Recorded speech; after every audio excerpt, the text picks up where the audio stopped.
Hey everyone! If you enjoyed this video, the full version is available on Patreon. I'll be uploading all my content there going forward. Chapter 1. Pick your brains up. Pick your brains up. Disclaimer. This book follows the trend of following the plot, so please feel free to use it. Because there were many drafts saved up, some settings were changed later. We are about to depart, please fasten your seatbelts. So you're the one who calls yourself a celestial dragon. Fanny's eyes were filled with speechlessness. He stared intently at the creature in front of him, which resembled a pig and was dressed in a bizarre flight suit. Just now, he was chatting happily with the sweet smiling receptionist.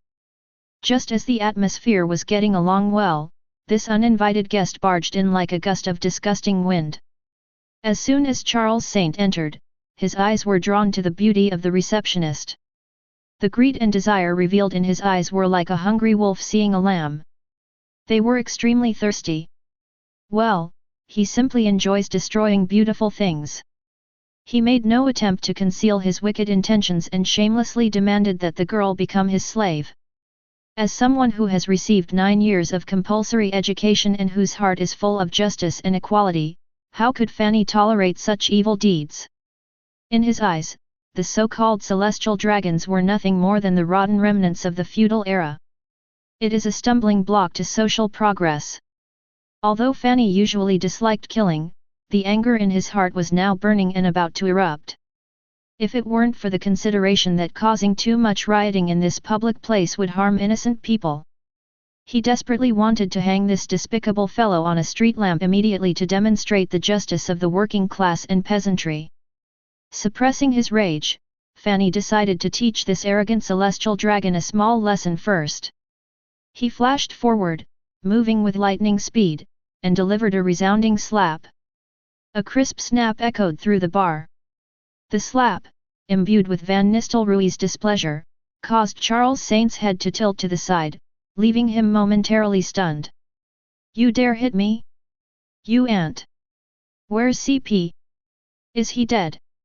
Charles Saint covered his swollen cheek, tears and snot streaming down his face uncontrollably.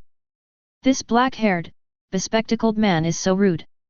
It's just a woman he's trying to steal, does he have to resort to physical violence? They're celestial dragons, after all. Putting aside the facts, is it wrong for that woman to be beautiful? Then, she was slapped again, and she screamed hysterically. The sound was sharp and piercing, like a mouse whose tail had been stepped on. Ants? Laughable. Don't forget, your life is in the hands of ants. A hint of disdain flashed in Fanny's eyes, and he slapped Fanny across the face again. Now, Charles Saint's left and right cheeks became symmetrical, both swollen high, looking like an inflated pig's head. Looking at his masterpiece, Fanny felt an indescribable sense of satisfaction. It was as if years of pent-up resentment were released in those 2 slaps. "Young man, I advise you not to be ungrateful." Just then, the bar owner carried a huge wooden barrel and walked in with steady steps. His eyes revealed a hint of worry and helplessness. Looking at Fanny, he offered earnest advice. In this chaotic world, he knew all too well how terrifying the celestial dragons were. Provoking them will inevitably bring endless disasters. Think of your family. The boss tried to appeal to Fanny's sense of family, hoping to make him realize the situation and put aside his impulsiveness. "He's dead. He was killed by the celestial dragons." Without batting an eye, Van Nistelrooy told a lie without hesitation. The boss frowned slightly, but did not give up and continued to persuade him. "Then think about your friends." As he spoke, he gently put the bucket down, his gaze fixed on Fanny, hoping to find a hint of wavering in his eyes. "He's dead too, killed by the celestial dragons." Van Nistel remained calm and gave a resolute answer. The boss took a deep breath, still unwilling to give up, and played his last card. "Think about your wife and children." Fanny couldn't help but laugh, pointing to his own childish face, which clearly showed he was only 16 or 17 years old, and said, Do I look like someone with a wife and children at my age? The smile held a hint of mockery, as if it were a sneer at the boss's naivete. The boss was completely speechless, he hadn't expected Fanny to be so stubborn. After a moment of contemplation, the boss sighed helplessly and said, "Then at least think about my family, okay? I was just captured by his subordinates, someone called CP, and taken away as a slave." Van Nistelrooy responded without hesitation. "Why would I beat him up?" As he spoke, he pointed outside the bar. Several CP members dressed in black suits were lying on the ground. Rolling its eyes, it remained motionless. Just as Van Nistelrooy attacked Charles Saint, these guys rushed at him like vicious dogs. However, it was as if they had run into an invisible and solid wall. It was bounced back by a powerful force and crashed heavily to the ground. The boss looked at the scene before him, feeling a mix of emotions. He remained silent for a long time. He then pulled an axe from behind his back, handed it to Fanny, and his expression became unusually resolute. "Then you should just kill him." After saying that, he lit a cigarette, took a deep drag, and slowly exhaled a smoke ring. It was as if at that moment he had prepared himself to fight against fate. "Anyway, we've already fought the celestial dragons. Between living a life worse than death and simply choosing death, there is truly no third option." The boss knew all too well that if he offended the celestial dragons, his life would be doomed. "Rather than living a life of ignominy, I'd rather have a few good sparring matches first." "No, if you kill me, it will trigger the Buster Call, and the entire island will be destroyed." Charles Saint was terrified when he heard his boss's words. His body moved backward uncontrollably, his eyes filled with fear and despair. They immediately invoked the Demon Buster order. That Buster Call was the Navy's ultimate weapon. Once launched, nothing is left in its wake. "Oh ho, you can still talk? Looks like I didn't hit you hard enough." A hint of amusement flashed in Fanny's eyes as he cracked his wrists, producing a crisp sound. A strange smile appeared on his face as he approached Charles Saint step by step. "Like a demon from hell. I'm a rebellious person by nature, and I'm all about going against the grain. I don't like to listen to advice." "The Buster Call, is it?" Van Nistel roared, raised his foot, and kicked Charles Saint hard. "What?" Charles Saint let out a pig-like scream, his body curled up in a ball, writhing in agony on the ground. "You want to wipe out the island?" Van Nistelrooy swung his fist again, slamming it hard into Charles Saint's face. Blood gushed from his nose and mouth instantly. "What?" Another scream rang out. Charles Saint's voice had become weak, but Van Nistelrooy's anger had not subsided. "You want to arrest someone, hey?" Van Nistel showed no mercy and continued his attack, each blow striking Charles Saint's vital areas. "What?" Charles Saint's screams echoed through the bar, sending chills down everyone's spines. "Gold from the heavens, is it?" Fanny kept shouting and attacking, seemingly tireless. "What?" Charles Saint was on the verge of death, lying motionless on the ground, with only faint breathing as proof that he was still alive. "Stop fighting!" The bar owner, unable to bear it any longer, offered a reminder. "Why?" Fanny looked up, his anger still burning, and asked his boss. "I'm out of breath." The boss explained, his expression quite complicated. "Is it?" Fanny's lips curled up slightly, revealing a mysterious smile. He slowly walked to St. Charles's side and lightly tapped the celestial dragon's crotch. A major strike was launched. "Awoo!" Charles Saint let out a heart-wrenching scream, as if he had been electrocuted. He sprang up abruptly. That scream seemed to have used up all his last strength. "Look, he's still alive!" Van Nistel said triumphantly, his face beaming with the joy of victory. 6. The boss's many words were ultimately reduced to this one word. He looked at Fanny, his eyes filled with admiration and helplessness. "Have you had enough? I have to go to work now." A lazy voice came from the bar entrance. Everyone looked in the direction of the voice and saw a man wearing a yellow suit and sunglasses. A man with a playful smile on his lips slowly walked in. It was none other than Admiral Kizaru. Admiral Kizaru, right? Fanny's eyes sharpened as he stared intently at Kizaru, showing no fear whatsoever. Old Deng arrived a long time ago, but he's been slacking off the whole time. He even took the time to light a cigar. Little friend, do you recognize me? Kizaru slightly raised his head, looked at Fanny through his sunglasses, and spoke with a hint of teasing. No. Fanny answered briefly, his eyes revealing determination and confidence. Then please do me the honor of putting down the person you're holding, okay? Kizaru's tone remained relaxed, but a hint of seriousness flashed in his eyes. All right, let's find a spacious place and have a fight. Fanny did not back down and made his demands. Okay. Kizaru readily agreed, his face still bearing that carefree smile. The two walked out of the bar one after the other and came to an empty square. People around them scattered in terror and fled.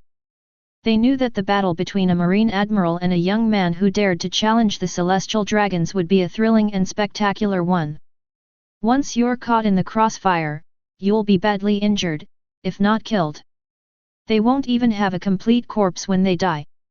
How terrible! Kizaru said this in an exaggerated manner, but there was no fear on his face. Little friend, have you ever been kicked by the light? Suddenly, Kizaru's figure flashed, transforming into a streak of light as he kicked towards Fanny with a speed that was dazzling to behold. Grandpa, have you ever been hit by light? Fanny showed no weakness, and a powerful energy surged around his body instantly. He met Kizaru's attack head-on with a powerful punch.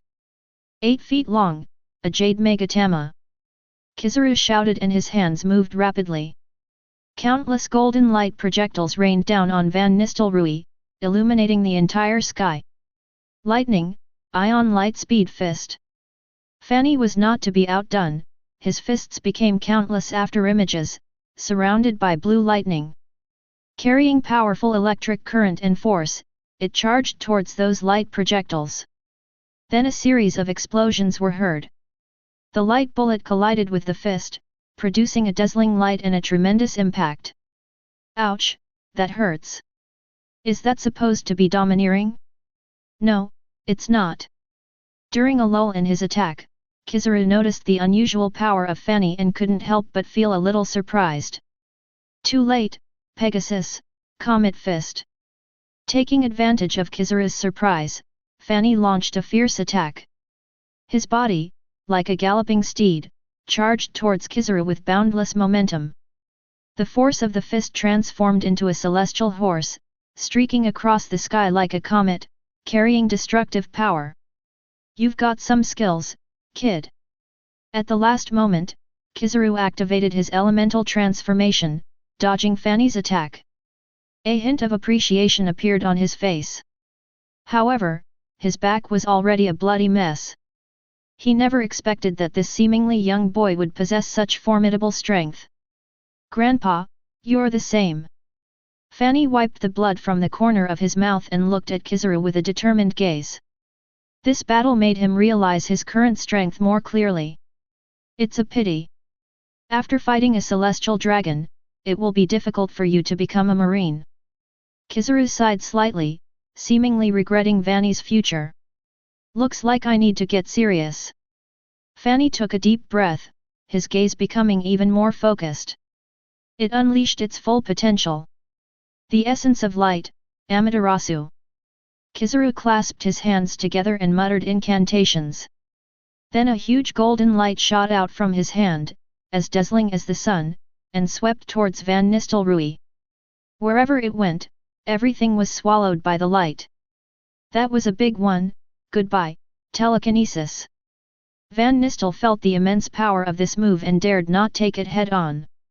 He concentrated his mind, used his telekinesis, and his body instantly floated up, retreating rapidly backward. Just as the light was about to touch him, he vanished without a trace. Did they escape? This is troublesome. Kizaru stared in the direction where Fanny had disappeared, his face showing absolutely no sign of worry. To explain the setting, since there is no divine realm in this world, the Saint Seiya warriors are somewhat weakened. Yes, it's all a matter of global will. Different Saint Seiya warriors have different strengths because their foundations are different. The following is for reference only. The lower limit of the sixth sense corresponds to Luffy during the East Blue period. The upper limit of the sixth sense corresponds to Gear 2nd and Gear 3rd Luffy. The lower limit of the seventh sense corresponds to Rob Lucci taking the secret drug during the N-Ice Lobby arc and Crocodile after the Marineford War. Gold Saint. The seventh sense reaches its upper limit, corresponding to the three admirals, and the fruit ability awakens. The lower limit of the eighth sense corresponds to the four emperors, Garp, Sengoku, and the five elders. Tier 3 God. The eighth sense's upper limit corresponds to the three ultimate weapons, I'm. Level 2 God. The ninth sense, Hades, Poseidon, Athena. The 10th sense, Zeus, Saturn. Chapter 2. He beat up the celestial dragons and then used the Yellow Monkey King, the master of water releasing, to activate his own cosmos. Fanny felt great. Showing off and then running away, that's really exciting. If it had been any later, I probably would have been riddled with holes by Kizaru's laser beam. Can't beat it at all. According to Van Nistelrooy's estimation, the strength of a Marine Admiral is at least above the seventh sense. Van Nistel didn't know the exact amount. Although his body had returned to the age of 15, his inner universe had already touched the seventh sense without him going into overdrive or doing sit UPS. However, if he continues to cultivate, given time, he might even master the legendary ninth sense. You could even try the 10th sense, which only gods can access. Unfortunately, without Athena and the Zodiac, the Saint Cloth Stone can only serve as a necklace. At this moment, he was lying on the steps beside a bustling street in a port. The sea breeze, carrying the saltiness and dampness of the sea, whipped his slightly disheveled hair and dusty clothes. Yes, he just used teleportation to dive directly into the sea. In the harbor, rows of huge sailboats stood tall, their sails fluttering in the sea breeze. The sailors shouted work chants as they busily loaded and unloaded cargo. The various noises intertwined, forming a unique harbor symphony. But Fanny seemed detached, immersed in his own world, savoring the excitement and insights gained from the battle. Those life-or-death struggles and the shock of clashing forces were key to his improvement in strength. Each recollection is like rekindling the flame of his inner universe, a burning desire for power. Just then, a hearty laugh, like a thunderclap in a clear sky, came from behind him. "Kid, not bad, you managed to escape from Admiral Kizaru. You? Your name is Red-Haired Shanks." Upon hearing this, Fanny immediately snapped out of his daze. He turned around quickly, his gaze like a sharp dagger piercing the newcomer. There stood a tall, almost imposing man. His face wore that signature smile, warm yet powerful. It's a pity that he was a perfectly healthy person, only missing an arm. It was none other than Shanks, the renowned captain of the red-haired pirates. Shanks smiled slightly, revealing a set of clean, even teeth that gleamed in the sunlight, and replied, "Ah, yes, yes." Fanny's brows furrowed instantly, as he secretly pondered Shanks's intentions. On this vast and boundless sea, full of danger and opportunity, the name of Shanks, one of the four emperors, is known to everyone. Unfortunately, Fanny didn't like this idiot. This guy is a complete scoundrel, relying on his own strength and background to get others to give him face everywhere. Do you really think you have a silver spoon in your mouth? What do you want from me? Shanks narrowed his eyes slightly, the smile in his eyes instantly vanishing, replaced by a rare seriousness. His gaze slowly swept over the bustling harbor, the busy figures of sailors, and the merchant ships coming and going. Everything seemed so ordinary, yet it seemed to conceal endless variables. Then Shanks slowly spoke. Didn't you hit a celestial dragon? Give me some face and go hide in the four seas for a while. Now, the Grand Line needs some quiet. After saying that, he raised his head slightly and looked towards the horizon where the sea met the sky. It seems that all the secrets and dangers of the Grand Line are hidden there. He seemed to be contemplating the intricate and extremely delicate situation in this sea area. Upon hearing this, Fanny was so angry that he laughed. I'll give you face by giving you a shoe insole. Go ahead and try to dodge my spell, will you? Don't worry, I won't avoid God, because I'm more powerful than God. Upon hearing this, Lime Jones quickly stepped out from behind Shanks. A hint of anger flashed in his eyes as he spoke coldly. So, you're not going to give my captain any face? The voice was deep and threatening, like a whisper from hell. Fanny paused for a moment, various thoughts flashing through his mind like lightning, before suddenly realizing what was happening. Wait a minute, I just want to know, is it really necessary to go to such lengths to fight a celestial dragon? Shanks took a step forward, subtly radiating Conqueror's haki, each step steady and powerful.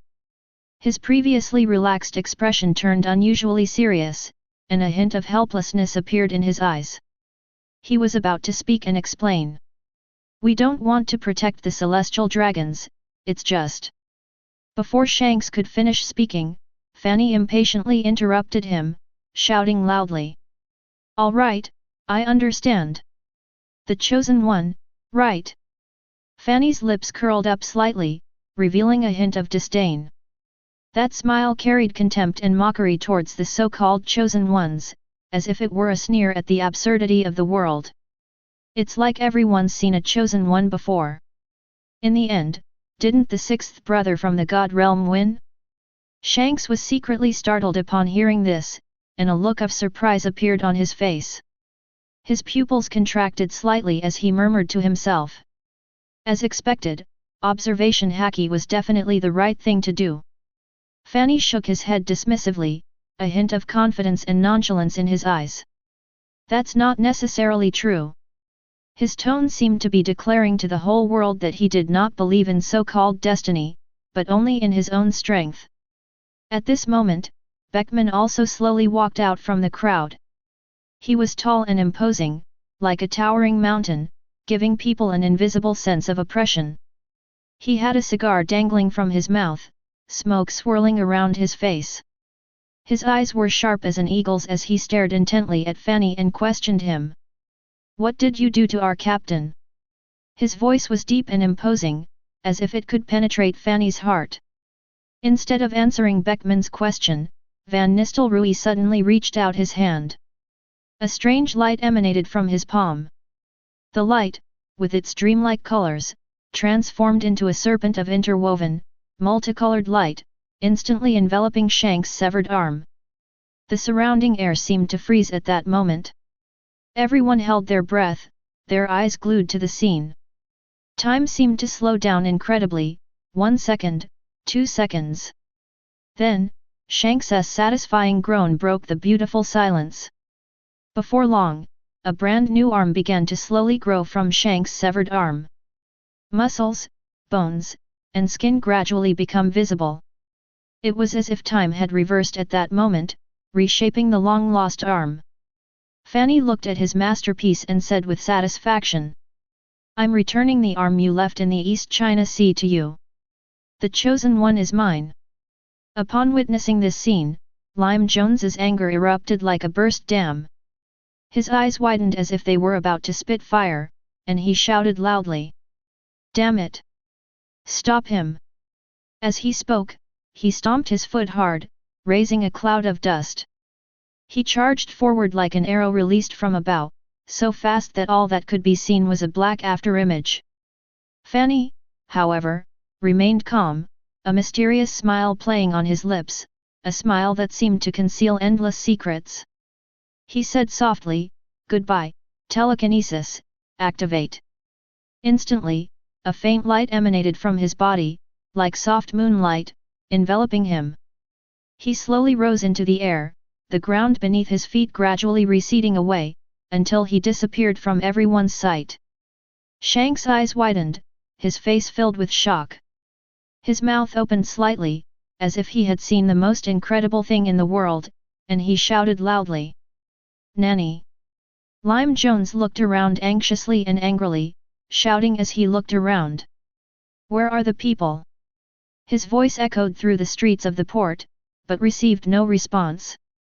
Beckman took a deep drag of his cigarette and slowly exhaled a smoke ring. He said calmly. "No need to look anymore, they've already gone far away." "Is this the power of a space-time devil fruit?" Shanks stared in the direction Fanny had disappeared, a complex look in his eyes. "I don't know, but my observation Haki tells me that this person is very strong." Then Beckman said. At that moment, Jesus ran to Shanks with a look of astonishment on his face. Pointing to his newly grown arm, he stammered. "Captain, your arm." Shanks looked at his new arm with an expression of disbelief. His eyes were filled with surprise and doubt as he exclaimed in astonishment. "Wow, it really grew." Lucky Roo, who was standing nearby, joked. "So how are you going to act all high and mighty from now on?" Shanks was taken aback for a moment after hearing this, then burst into laughter. The laughter was hearty and unrestrained, seemingly able to pierce through the clouds and resound throughout the entire harbor. Then I heard him say, "Well, it doesn't matter. Let's have a banquet to celebrate my arm's recovery." Upon hearing Shanks' words, everyone cheered with joy. Chapter 3. Luffy's stomach rumbled loudly, hunger gripping his intestines like an invisible hand. He mumbled weakly, "Fanny, I'm hungry, I want meat." Fanny, standing next to him, also sighed and replied with a pained expression, "Don't say anything, I'm hungry too." Their voices sounded particularly faint on the vast, empty sea. Who would have thought that after a series of bizarre and thrilling events, Fanny would actually manage to come to Luffy's side?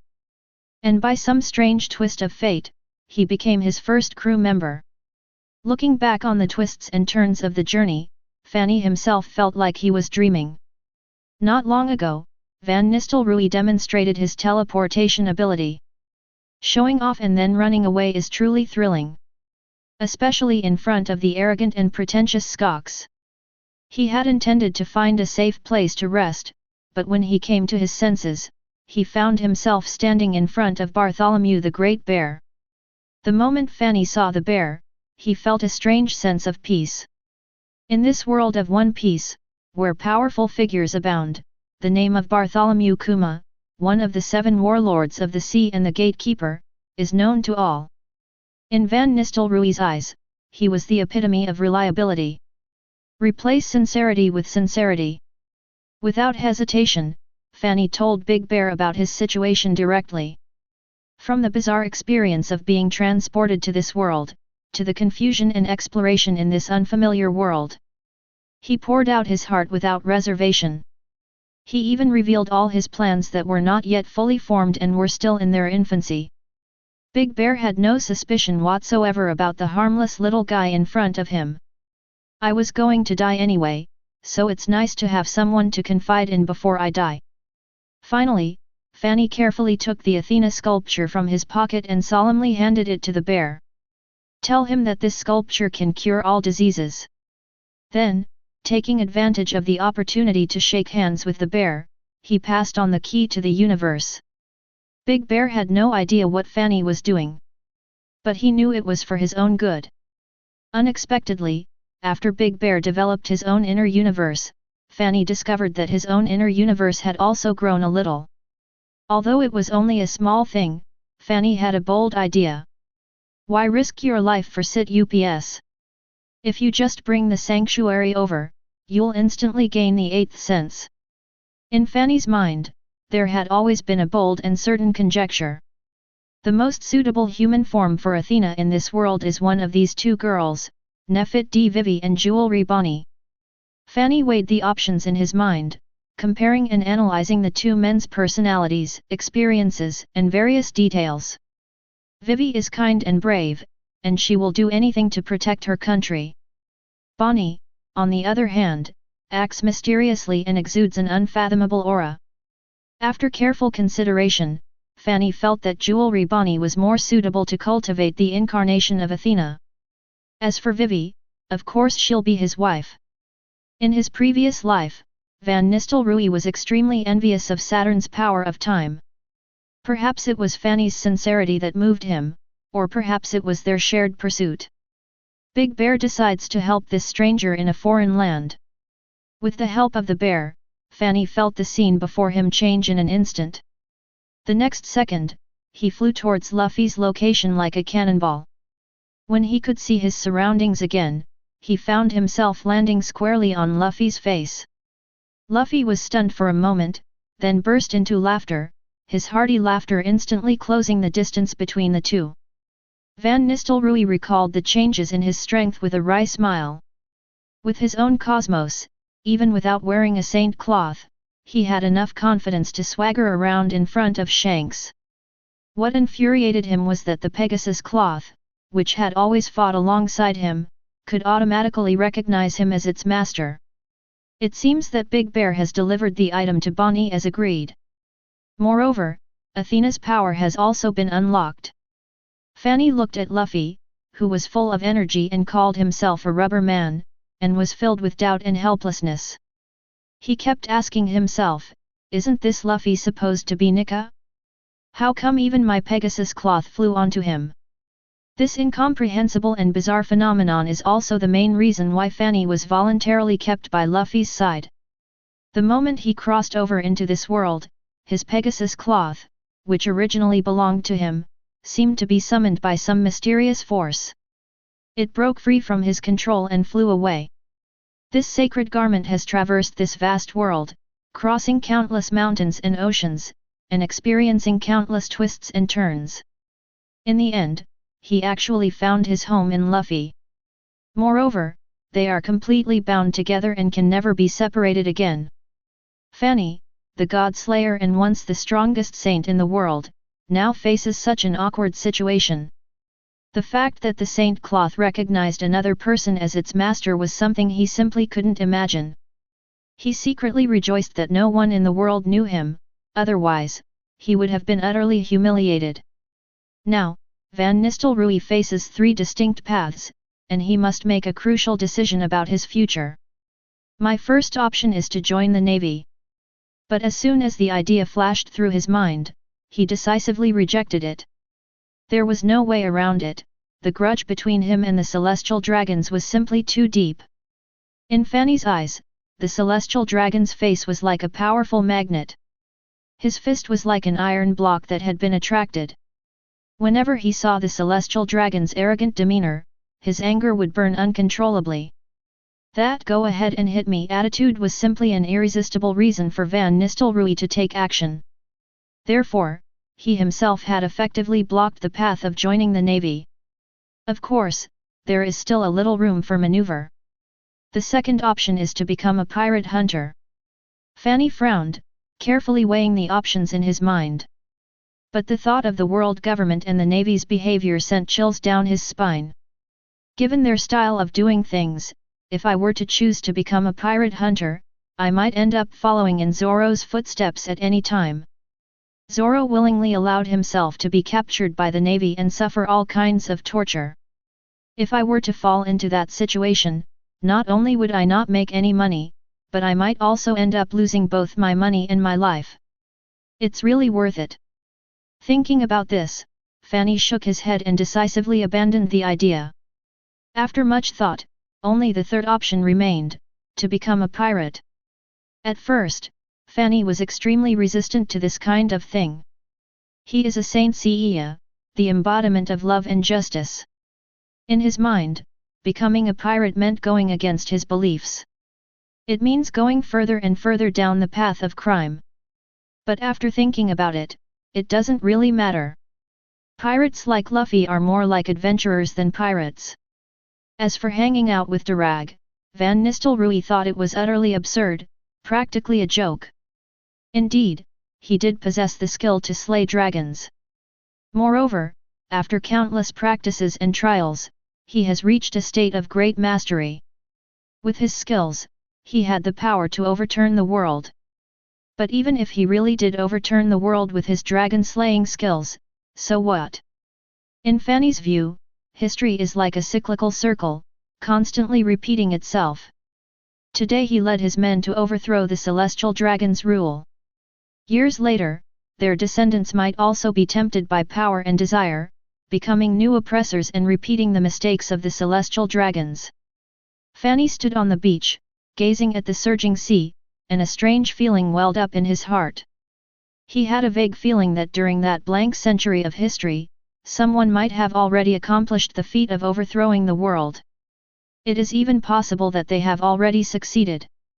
However, in the end, someone else reaped the rewards, and all the efforts were in vain. This feeling is like the cycle of history.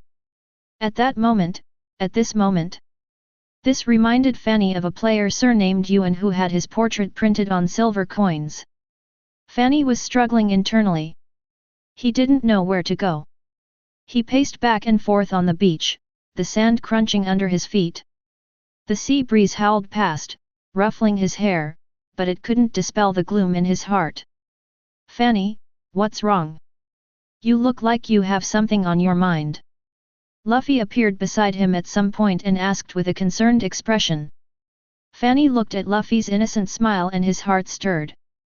Luffy was the first person to extend an invitation to him. Although this guy can be a bit carefree and unpredictable at times, his sincerity and kindness are undeniable. "Luffy, do you think becoming a pirate can really help you achieve your dream?" Fanny hesitated for a moment, but then voiced his doubts. "Of course," Luffy answered without hesitation. "On this vast ocean, as long as you have a dream and strive for it, you will surely achieve it. I will become the Pirate King and make my name resound throughout the entire world." As Luffy spoke, he waved his arms, his eyes shining with determination. Luffy's words were like a ray of light shining into Fanny's troubled inner world. People like Luffy have their own dreams and pursuits. They roamed freely on this vast sea, searching for their own treasure. Perhaps, being a pirate can also help one find their own value and meaning in this world. "All right, Luffy, I've decided. I'll set sail with you." Van Nistel took a deep breath, as if he had made a momentous decision. "Great!" Luffy jumped up excitedly. "Fanny, let's go find One Piece together!" Luffy shouted passionately to Fanny. "All right, Luffy, I'm going to see what this legendary One Piece really is. Of course, I want to open the eyes of this world and let the Saint Seiya give this ocean a little bit of a shock." Van Nistel always responded with a smile. Chapter 4. On the turbulent sea, Luffy's small, dilapidated ship was like a drifting leaf. It was teetering on the brink of collapse under the ravages of the waves. The sea water, like angry beasts, kept pounding against the ship's side, making a deafening sound. It seemed poised to completely engulf the small boat. However, at this critical moment, Van Nistelrooy unleashed the crystal wall. A crystal-clear barrier, radiating a mysterious light, instantly rose around the small boat. This effectively kept the surging waves and strong winds out. "It looks like a fish tank." The waves crashed against the crystal wall, splashing up large sprays of water, but they did not cause the slightest damage to the small boat. Protected by the crystal wall, Luffy's little wrecked ship miraculously survived the storm. As the storm gradually subsided, the sea finally returned to calm. But at this moment, Fanny and Luffy faced an urgent problem. Eat. Hunger was a constant companion, and both of their stomachs began to rumble. However, this is not a major problem for Luffy. He took out his specially made fishing rod, stood at the bow of the boat, and said with a confident expression, "Watch me, Fanny, I'll catch some sea creatures for us to eat right away." With that, Luffy swung the fishing rod forcefully, and the hook drew a beautiful arc in the air. With a plop, it fell into the water. Fanny stood aside, watching Luffy fish, and couldn't help but admire his optimism and confidence. As a time traveler with a wealth of experience, Fanny also has his own little secrets. In his previous life, as a Donghua person, he had a good habit of storing seasonings in his storage ring. Don't ask where the storage ring came from, the answer is that Fanny made it himself based on the Libra cloth. Although the storage ring currently only has a volume of 1 cubic meter. But it's sufficient for storing some critical items. Fortunately, Luffy's fishing skills are quite good. Soon after, the fishing rod began to shake violently, clearly indicating that a big fish had taken the bait. Luffy shouted excitedly, "Fanny, come quick! It's definitely a giant sea monster." As he spoke, he gripped the fishing rod tightly with both hands and began to reel in the line with force. A huge figure gradually emerged from beneath the water. It was a dog-headed sea monster, more than half a person's height, struggling desperately in the water, trying to break free of the fishing hook. But Luffy wouldn't let it go so easily. Using the power of his gum-gum fruit, he stretched out his arm and pulled hard, successfully dragging the sea monster ashore. "Haha, that's great! We're having a big meal tonight." Luffy danced with excitement. Fanny also showed a long-lost smile. He took out various seasonings from his storage ring and began to skillfully process the sea beast. Soon, an enticing aroma wafted from the boat. The two of them wolfed down their food, and their hunger was instantly relieved. After the meal, Fanny began to tidy up his belongings. His sacred garments are now preserved in the form of the sacred garment stone. Although it is convenient to carry, it has a troublesome problem. It always flies around randomly for no reason. However, after spending this time together, Fanny has gotten used to Saint Stone's mischievousness. Although the Pegasus cloth is gone, at least the other gold cloths are still there. At that moment, a bold idea suddenly popped into Fanny's mind. He remembered that Saturn was able to create a divine armor from 3 gold armors. So, if we combine the power of all 88 saint cloths, could we create a brand new, even more powerful saint cloth? Once the idea appeared, it quickly ignited in Fanny's mind like a spark. The more he thought about it, the more feasible it seemed, so he decided to put it into action immediately. Without further ado, Fanny got to work. He carefully took out the gold saint cloth stones one by one from his storage ring and arranged them neatly on the ship. He carefully studied the structure and properties of each saint cloth stone, trying to find the connection and fusion points between them. During this process, Fanny was completely immersed in his own world. He would sometimes frown in thought, and sometimes break into an excited smile. However, just as Fanny was fully immersed in the experiment, a new problem arose. The two discovered that there was no more fresh water on the boat. The consumption over the past few days has completely depleted the already limited fresh water resources. Fanny looked at the empty bucket and couldn't help but feel anxious. Without fresh water, they simply cannot survive at sea. The weather was very strange. For 3 days in a row, not a single raindrop fell from the sky. The intense sunlight shone on the sea, reflecting a dazzling light. Under the scorching sun, Luffy and Fanny gradually became weaker. Luffy was so withered and unrecognizable that he slumped listlessly at the bow of the ship, his eyes revealing a hint of exhaustion. Fanny was in a similar situation, with severely chapped lips and a tanned complexion. Fortunately, after several days of wandering, the two finally saw hope. After drifting on the vast ocean for many days, a small boat finally drifted to a mountain island. When they saw the lush mountains and dense forests, their hearts were filled with joy. Fanny and Luffy couldn't wait to dock the ship, and then dragged their tired bodies ashore on the island. As soon as they stepped onto land, the two felt a long-lost sense of security. They searched everywhere for water and finally found clear spring water in a mountain stream. The two of them couldn't wait to bend down and drink it in big gulps. The sweet spring water flowed down their throats, nourishing their parched bodies. It felt like finding an oasis in the desert. After replenishing their fluids, Luffy and Fanny gradually regained their strength. Luffy's signature smile returned, and suddenly his eyes lit up. "Fanny, let's play a game." Fanny looked at him with some confusion and asked. What game? Luffy asked excitedly. It's a rolling game where you put yourself in a wooden barrel and roll it down a mountain to see who can roll the farthest. Fanny looked surprised when he heard this. He never expected that after experiencing so many difficulties, Luffy would still have the mind to play this kind of game. But seeing Luffy's expectant eyes, Fanny nodded and said, "All right, let's try it this time." So the two began looking for a suitable wooden barrel.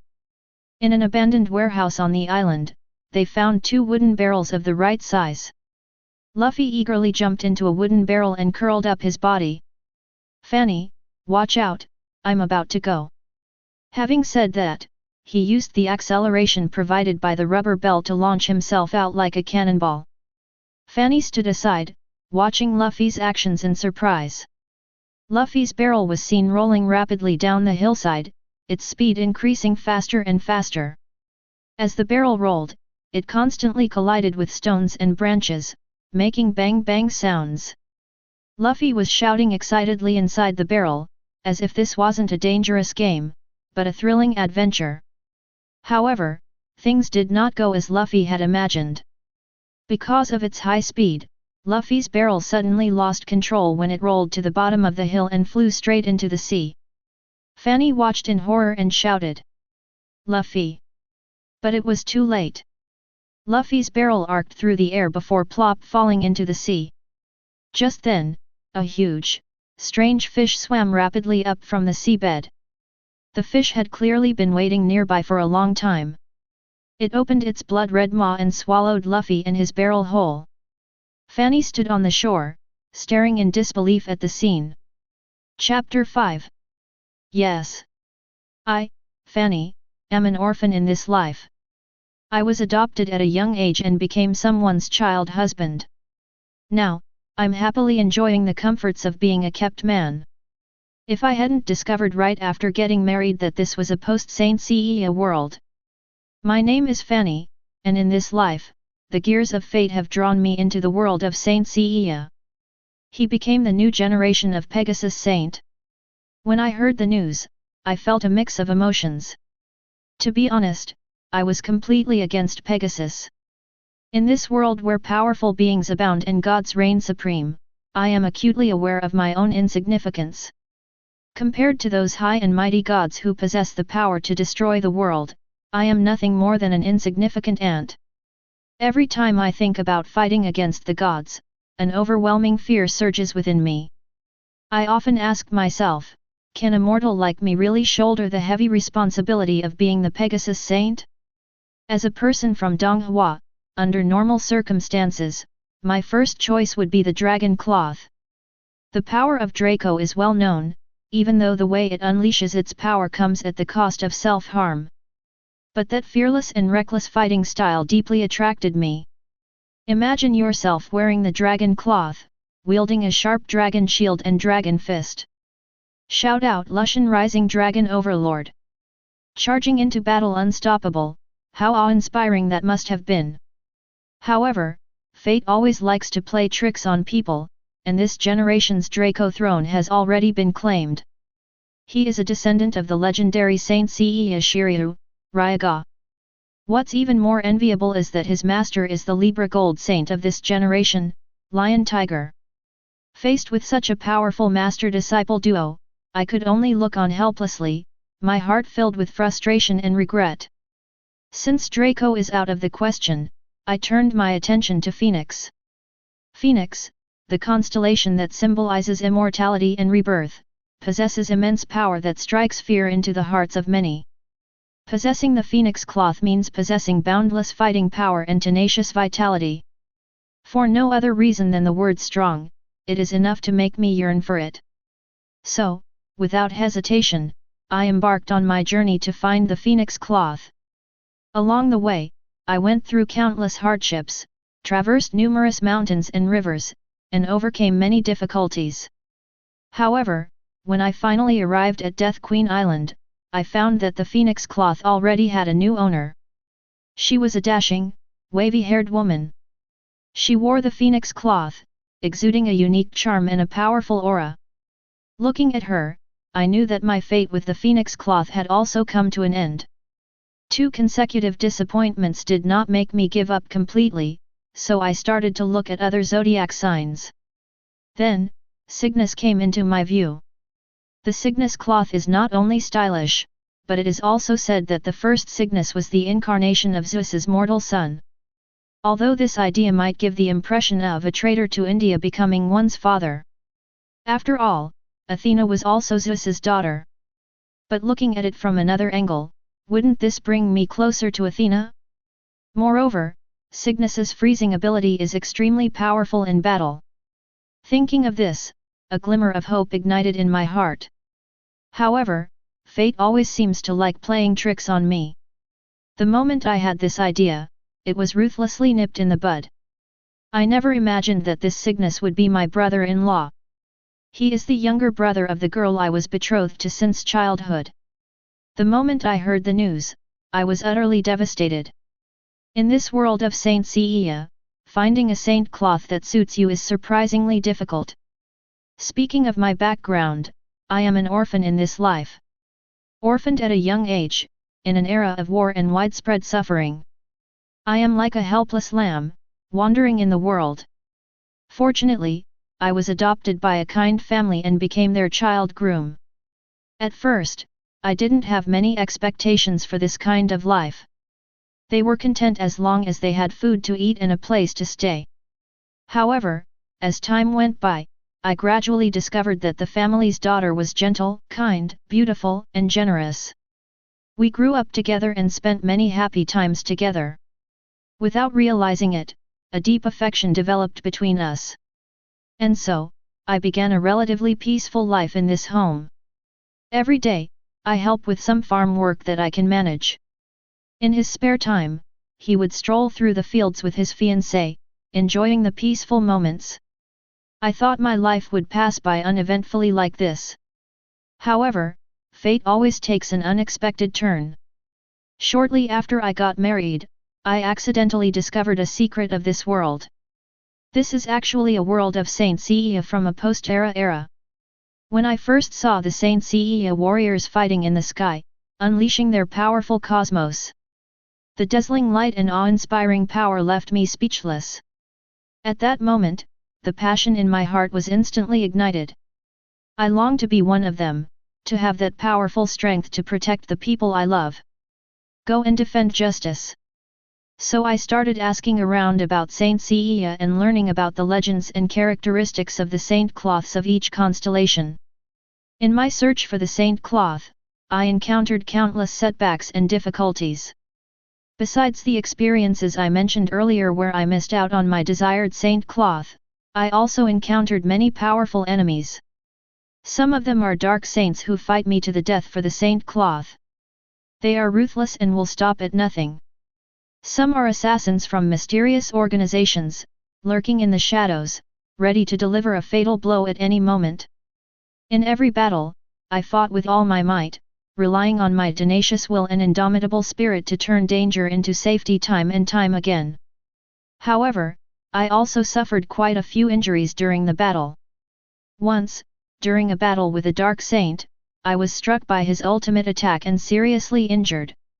Lying on the ground, watching the clouds in the sky gradually blur, I was filled with despair. I thought I was going to die like this, never to see my beloved wife and family again. However, just when I was about to give up, a familiar figure appeared in front of me. It was my wife who rushed to my side without hesitation, using her frail body to shield me from the enemy's attack. At that moment, I felt her deep love and unwavering support for me. With her encouragement, I rekindled my fighting spirit, unleashed my powerful inner strength, and ultimately defeated the enemy. After countless setbacks and hardships, I finally became the Pegasus Saint. Although I was not satisfied with the result at first. But as time went on, I gradually discovered that the Pegasus cloth also possessed its own unique charm and powerful strength. It granted me agile speed and powerful attack capabilities. Even after becoming the Pegasus Saint, I did not stop moving forward. I know that in this world full of dangers and challenges, only by constantly improving my own strength can I protect the people around me. So I began to work hard and constantly explore my potential. Every day, I get up early, face the rising sun, and meditate and practice on the mountaintop. I focused my mind, felt everything around me, and merged my inner universe with nature. During my training, I constantly pushed my limits, allowing my strength to improve rapidly. In a battle against various resurrected gods and demons, I encountered an unprecedented challenge. They were a powerful dark force that attempted to overthrow Athena's rule and plunge the world into endless darkness. Faced with such a powerful enemy, I did not back down. I donned the Pegasus cloth and fought alongside the other saints. During the battle, I fully utilized the power of the Pegasus cloth. However, the enemy's strength was simply too great, and we gradually found ourselves in a predicament. Just when we were about to collapse, I remembered my mission and responsibility, and I thought of the people I love. A powerful force surged within me, and I unleashed an unprecedented inner strength. At that moment, I felt as if the guardian deity of Pegasus was smiling at me and giving me strength. Supported by this power, I unleashed Pegasus's strongest move. Pegasus Meteor Fist. Countless meteors rained down on the enemy, instantly rooting them. In the end, we successfully defeated the enemy and safeguarded world peace, right? Chapter 6. East China Sea. The weather is nice today, quite sunny and breezy. It was a good day to rob someone, at least that's what beautiful Alvida thought. Unfortunately, life is unpredictable, and there is no such thing as life insurance in this world. As a pirate with some fame in the East Blue, Alvida only does small business such as collecting protection money. However, he has a bounty of 500 million berries. The reason is nothing more than his astonishing appearance, his face exuding martial virtue, and the fact that he carries a large iron rod and a pink fairy hammer. However, unlike those simpletons who chase their dreams, Alvida comes from a wealthy family.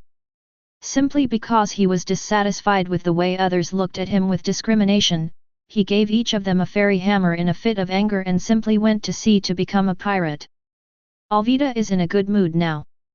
Last month, she had an unexpected gain when she went out to sea. She picked up a servant.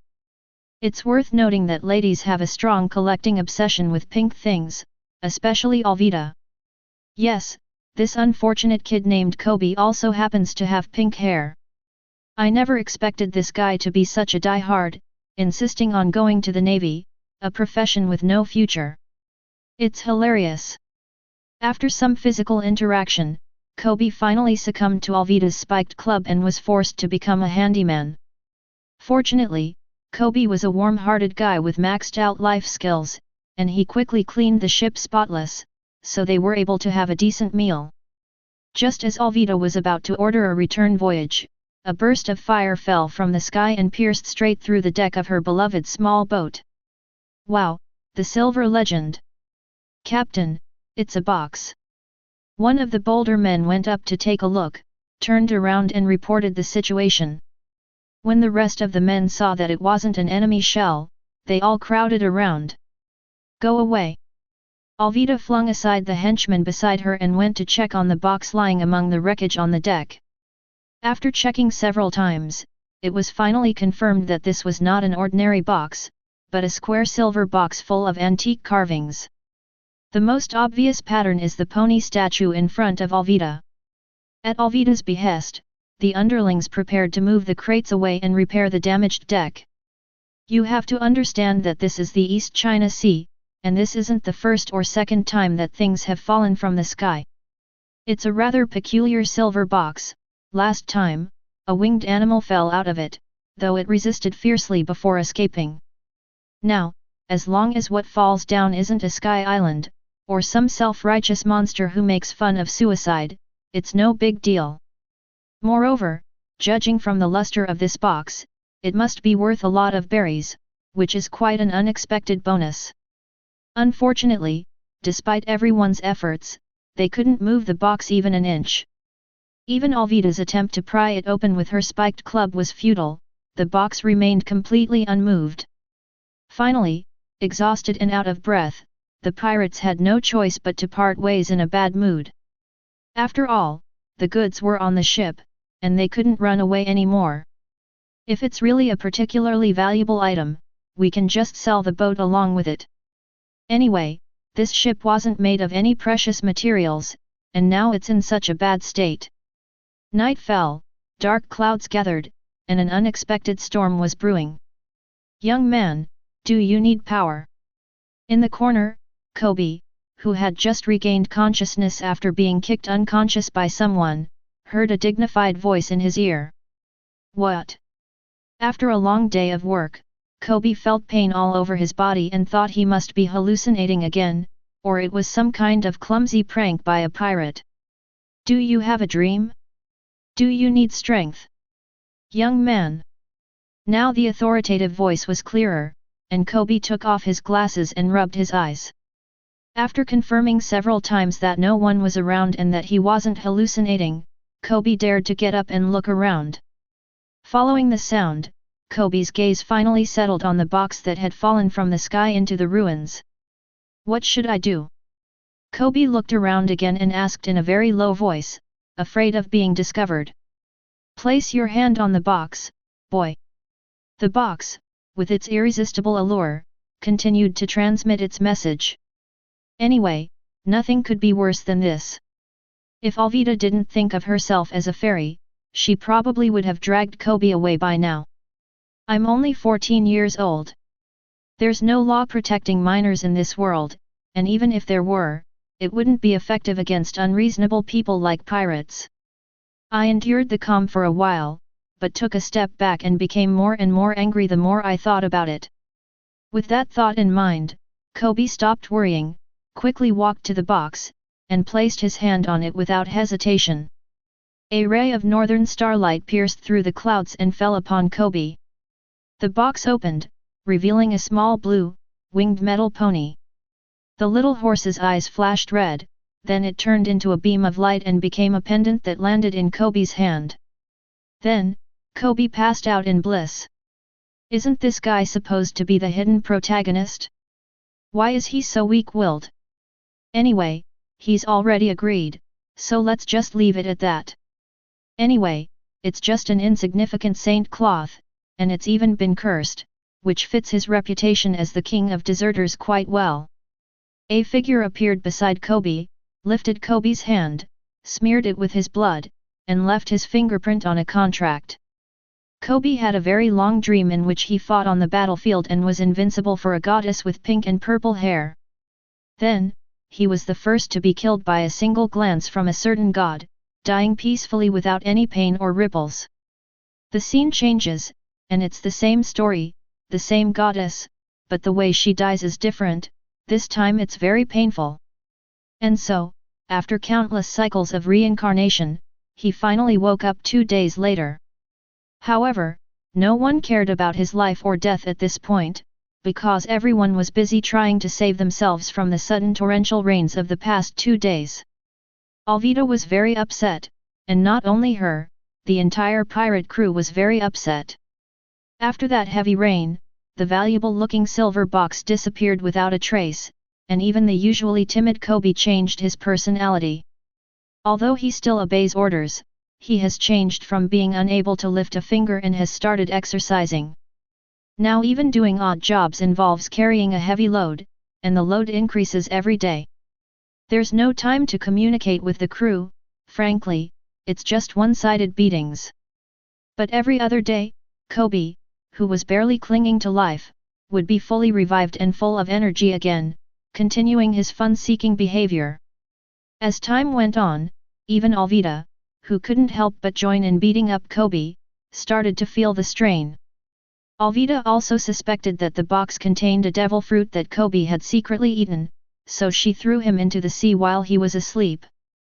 But not long after, Kobe swam back, dragging along a sea monster with sharp snouts and fangs as a trophy. Gradually, the people on the ship began to keep their distance from this handyman, fearing that this seemingly indestructible fellow would get on their bad side. Although Kobe still looks like a weakling, his muscles under his clothes are as hard as a rock. Fighting him is painful, and even ordinary weapons are gradually becoming unbearable. Now, Alvida only tries to maintain her intimidation by asking Kobe questions like who is the most beautiful person in the world, instead of taking matters into her own hands. After all, the repair cost for one of her specially made spiked clubs is tens of thousands of berries. If she fights with it a few more times, it will probably have to be sold as scrap metal. Fortunately, Kobe was unaware that he had become stronger and continued to spout nonsense about wanting to join the Navy and become a Marine Admiral. However, due to his cowardly nature and pessimistic view of his own strength, he turned a blind eye to Alvida's plundering. He simply did odd jobs while exercising, in exchange for a full meal. Until that afternoon. Chapter 7. Nami, the infamous little thief cat from the East Blue, was leaning against the railing, gazing at the distant sea, lost in thought. Then, silently memorized the location of the lifeboats. Before setting sail, she learned in advance that the Alvida pirates were raiding nearby. He was just over 30 million berries away from redeeming the village. As is widely known, Alvida, the Iron Rod, will generally not harm civilians unless they are told she is ugly to her face. So they boarded the merchant ship, intending to take advantage of the situation and profit from the conflict between the two sides. He took the opportunity to keep the looted property of Alvida for himself and fill his own coffers. He repeatedly declined dance invitations from several gentlemen who looked as rich and capricious as crabs. After checking the time, the attack by the Alvida pirates finally arrived. As expected, one by one, the pirates climbed the ropes and boarded the merchant ship. The nimble Nami also took the opportunity to secretly board Alvida's pirate ship. Seeing that the pirates' attention was all on the merchant ship, he hid. While Alvida personally led the attack, Nami looted all the valuables and threw them onto a pre-prepared escape boat before preparing to leave. Just then, another small boat landed, splashing water all over Nami, causing her to scream. Luffy was very unlucky, having no sailing experience whatsoever. He encountered a storm not long after setting sail. That poor little boat, sponsored by Makina, was reduced to wreckage in an instant. Having become unable to swim after eating a devil fruit, Luffy had no choice but to hide inside a large barrel, where he fell into a deep sleep from hunger. Waking up to the light of day, Luffy happily adjusted his beloved straw hat, then grinned, revealing a half-missing tooth, and burst into laughter. Unfortunately, this made the pirates standing nearby unable to laugh. I thought that such a big wooden barrel would at least contain some kind of liquor, but I didn't expect it to be a spirited young man wearing a red vest. Unfortunately, Luffy's attention wasn't on the pirates. Instead, he was busy picking up the scattered food and water in the cabin and eating and drinking. This enraged the pirates even more. "Dude, this is robbery. Don't we have any dignity?" So they all drew their swords and slashed at Luffy.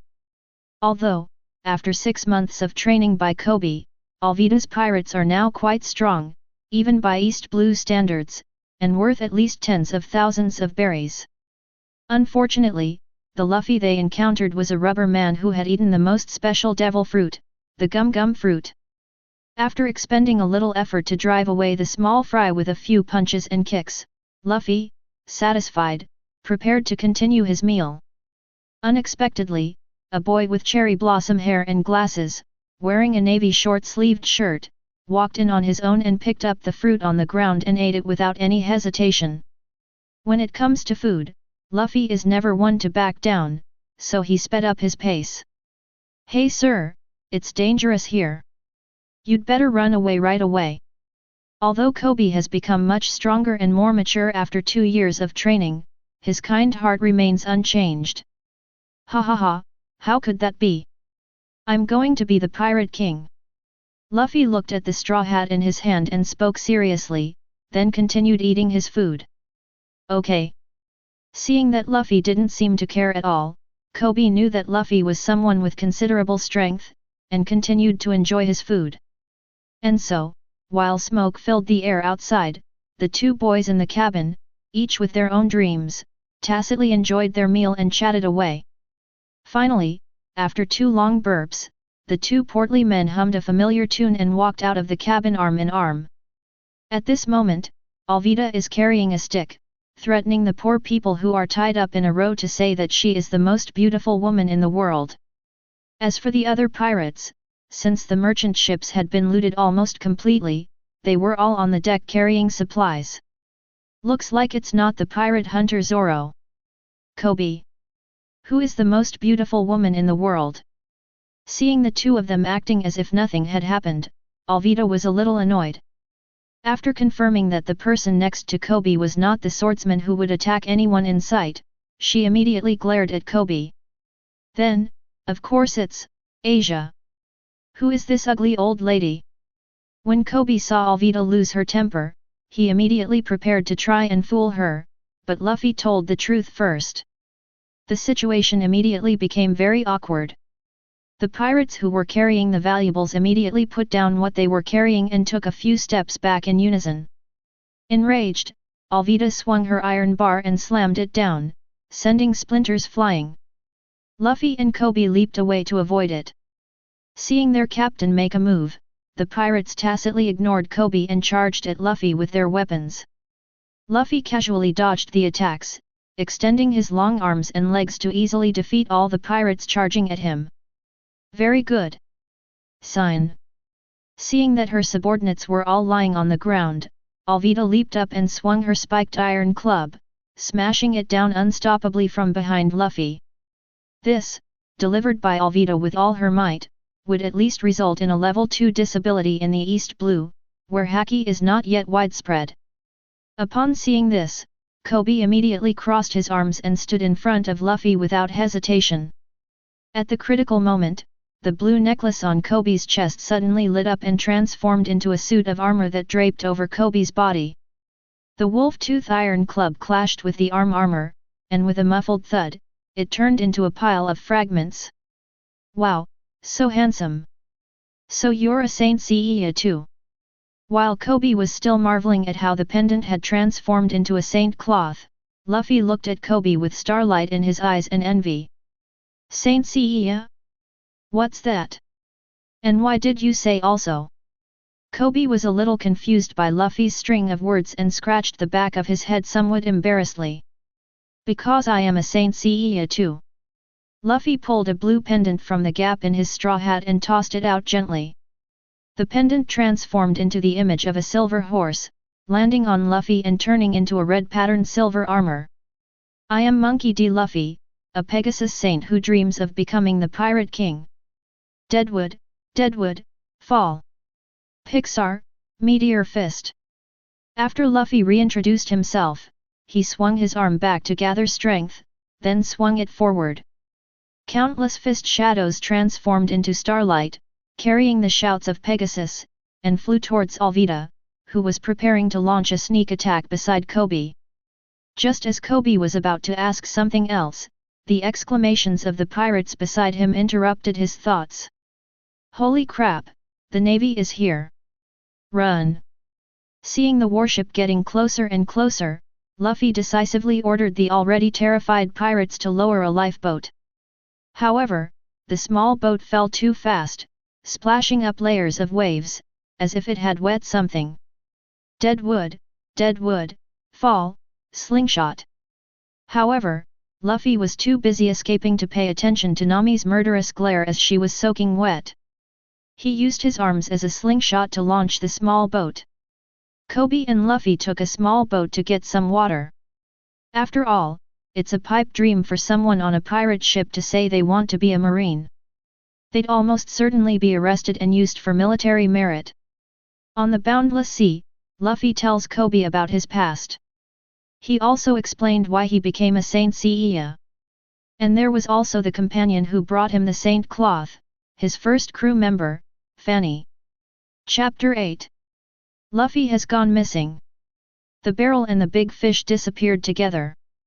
Fanny chased after it for a long time without any news, so he simply stopped paying attention. The will of the universe is not something a mere saint like him can control. Anyway, he's the protagonist of the world, so being eaten by a fish shouldn't be a big deal. Without Luffy by his side, Fanny was quite bored. So, he started causing trouble. Following in the footsteps of the Draco Saint cloth stone that took off from Woohoo, Fanny finally found the unfortunate host. Yes, Sabo, Chief of Staff of the Revolutionary Army.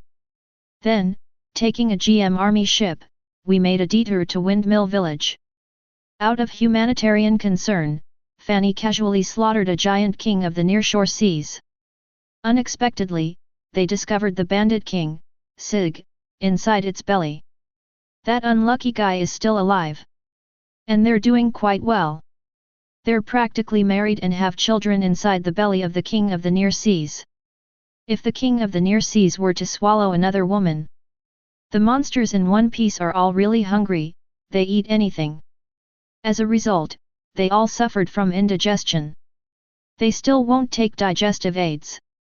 Besides the bandit king Sig, there was also a dog. Adhering to the principle that since we're already here, let's do something about it. The 5 elders have been having some troubles lately. As one of the 5 good people in the world, second only to the emperor in power and influence, he spends most of his time cleaning up other people's messes. Yes, it was all to clean up the mess left by the celestial dragons, and they even expanded the number of pairings to 11. There's no way around it, after all, these are monsters raised in a pampered environment, and their intelligence, which is as high as 250, is all focused on indescribable things. Aside from procreation, they are utterly useless. There are few truly outstanding people, and they are mostly from the older generation. However, there are far more and more scoundrels among the worms. Finally, someone with a bit of sense came out of Doflamingo's family, but it turns out to be a traitor, making the whole world laugh at them. Whenever they think of this, the 5 elders want to bring back a guy who was raised by pirates and improve the genes of these scumbags. What? Another incident in the East China Sea? Where is it this time? The Kingdom of Goa. Goa Kingdom. Isn't that Garp's territory? What kind of trouble is that old monkey up to now? Upon hearing about the Goa Kingdom, the remaining 5 elders became restless. After all, that place had produced several of the world's biggest troublemakers. Therefore, under the pretext of searching for Roger's son, Dong Haize was thoroughly investigated and exploited. This has nothing to do with that Garp guy.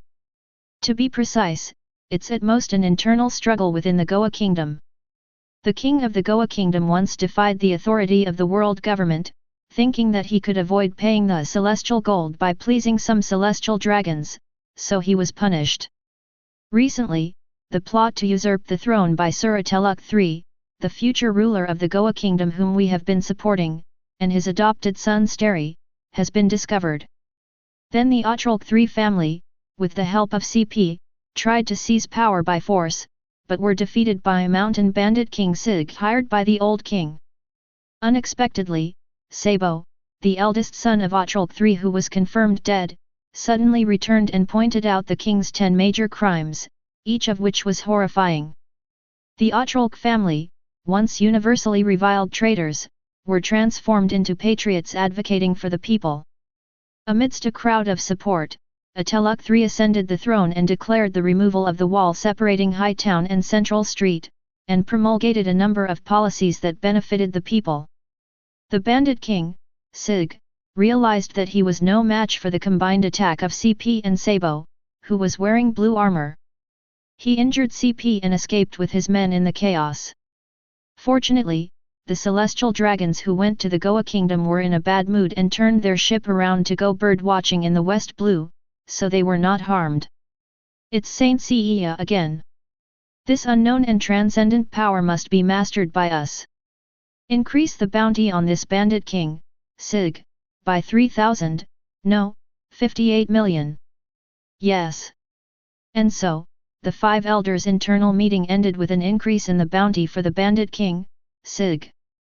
Donghai Windmill Village. At this moment, the bandit king Higama was drinking and chatting happily with Sabo, the heir to the Goa Kingdom, completely unlike their previous tense and hostile demeanor. It seems that the world government has also become corrupt, and the CP it cultivates is no longer up to par, completely lacking the style of the Knights of God. Sig drank the wine that Macchiato handed him, showing none of the arrogance he displayed when Shanks was around. He simply disliked Shanks, that cool guy. Or perhaps they're just annoyed by One Piece. He is usually quite reserved. Shanks is already showing off, but he even dragged Luffy, such a cute kid, into becoming a pirate. The thought makes me even more upset. After all, he was in charge of the tavern and even the entire village, and he also helped drive away many pirates on a regular basis. I still want to thank Mr. Sig. Without your help, our GM army would not have been able to liberate the people of the Kingdom of Goa from the nobles so easily. Sabo touched the scar on his head, but his gaze was fixed on Clara, who was helping Makina. He had never seen Clara so happy since he had known her. I was just asked by my elusive son. It's nothing serious, just a way to stretch my muscles, even though the feel of my CP isn't what it used to be. Sieg reached out and asked for another ice-cold beer. By the way, Fanny wants you to take your girlfriend to Kakasha village. It's said that there's an old friend of hers there, and if you go too late, you won't be able to see him. After downing another large glass of wine, Sieg's face immediately turned red, and he collapsed onto the floor, falling into a deep sleep. Kokoyasi village? Is that the village that was rumored to have been taken over by fishmen? Sabo looked at the letter Van Nistelrooy left behind and murmured to himself. Mare man? Then let's go check it out right away. Upon hearing the news of the merfolk, Clar immediately perked up and dragged Sabo outside. Same as always, put it on credit. Sabo's voice grew fainter and fainter. Shellstown. You mean this sacred garment was given to me by Mr. Fanny? After a hearty meal, Kobe gazed at the gleaming saint cloth stone in his hand and asked incredulously. Of course, although Fanny didn't say it, I felt the voice of the saint cloth. The saint cloth has a soul. Luffy also revealed everything he knew without any reservations, without hiding anything. This includes Roronoa Zoro, who was just recruited by Luffy, and Helmeppo, who was beaten black and blue in the corner. But how can such a despicable guy become the Saint Seiya you're talking about? Zoro, quite annoyed, pulled the poor Helmeppo over, wishing he could slap him a couple more times. In Luffy's words, Saint Seiya warriors are usually portrayed as noble and virtuous heroes, but this guy doesn't fit that description at all. I'm full, let's get down to business. What's up? Of course, we should make Kobe's wish come true and let him join the navy. And so, thanks to their poor acting, Kobe, Helmeppo, Luffy, and Zoro parted ways. Luffy got a new ship and set sail, and Kobe also got his wish and became a glorious menial worker in the navy. Chapter 9. Waking from his dream, Usopp gripped the saint cloth stone tightly in his hand, his body soaked in sweat, and began his daily routine once again. First, we played a game called The Pirates Are Coming with the enthusiastic villagers of Haixiluabia village. Then, at top speed, they sprinted to the only manor on the island. He easily climbed the big tree and told Kaya, who was inside the window, about the adventure that had happened in his dream the day before. Then, amidst Kaya's cheerful laughter, he was asked to come down by a helpless-looking Mary. Usopp enjoyed a hearty meal thanks to the warm hospitality of Kaya's parents. He asked the other kids in the Usopp Pirates for some snacks and then left. But today, he ran into his dear friend who had left without saying goodbye. Fanny, didn't you go to the Grand Line? Looking at the benefactor who gave him the Saint Cloth Stone a month ago, Usopp was filled with confusion. Is the Grand Line a public toilet, where you can go whenever you want and come back whenever you want? I've finished my business and am back now. As for you, judging from your current condition, you should be able to put on the saint cloth now. Yes, thanks to your reminder, Kaya's parents were able to. In the end, aren't you the one who solves the problem? We're saints, after all, we're always going to step in and help those in need. By the way, I took the opportunity to visit the Kingdom of Trino on my trip to the Grand Line. I found the cause of your dream disorder in her medical books. Really? Tell me quickly. You awakened your observation haki due to mental stimulation, but you are too young and your body is still too weak to meet the standard for using haki, so you only awakened half of it. So, I haven't developed the sixth sense you mentioned. No, you were born with a sixth sense, or even a seventh sense, but you lack the ability to use it. Well, to put it bluntly, you're just a weakling. Could you please not be so blunt? I did defeat 100 Purpose Crow. Okay, you're a slightly stronger weakling. Fine, I'm not talking to you anymore. I'm going to find Mary. Mr. Mary? What do you want with him? The Zodiac Palaces are ready to descend, the locations have been chosen, and the Gold Saints should return to their positions. Seeing Usopp holding the Sagittarius cloth stone in his hand, Fanny had no choice but to explain. Luffy and Zoro drifted aimlessly at sea until they crashed into a large ship flying a pirate flag. After Luffy dealt with the hypnotist Django who wore heart-shaped glasses, Zoro had already easily defeated Sam and the group of henchmen led by Buji. Following the ocean currents and wind direction, a less-than-perfect landing occurred on the beach next to Luobya village in Hikesea. When Usopp saw that the Black Cat pirates had returned and called out to them for a long time without success, he had an idea. He picked up his slingshot and fired a flaming bullet at Luffy, who was sitting on the bow of the ship. 5 minutes later, Usopp, with a bruised and broken nose, was thrown out by Luffy. Seeing this, 3 of Usopp's crew members, who were hiding in the bushes, stepped out and blocked Luffy's way. After a rather unsatisfactory explanation, Usopp finally understood that the incredibly oblivious guy in front of him was none other than Luffy, the good brother Fanny had mentioned. And so, Usopp, the warrior of the sea, was finally ready to set sail like his father, Usopp. As a gift, Mary gave the Straw Hat crew the Going Merry, which he had built with his life savings, so that they could fulfill his own dream of going to sea. The adult world is just that realistic, we're all tightly bound by work.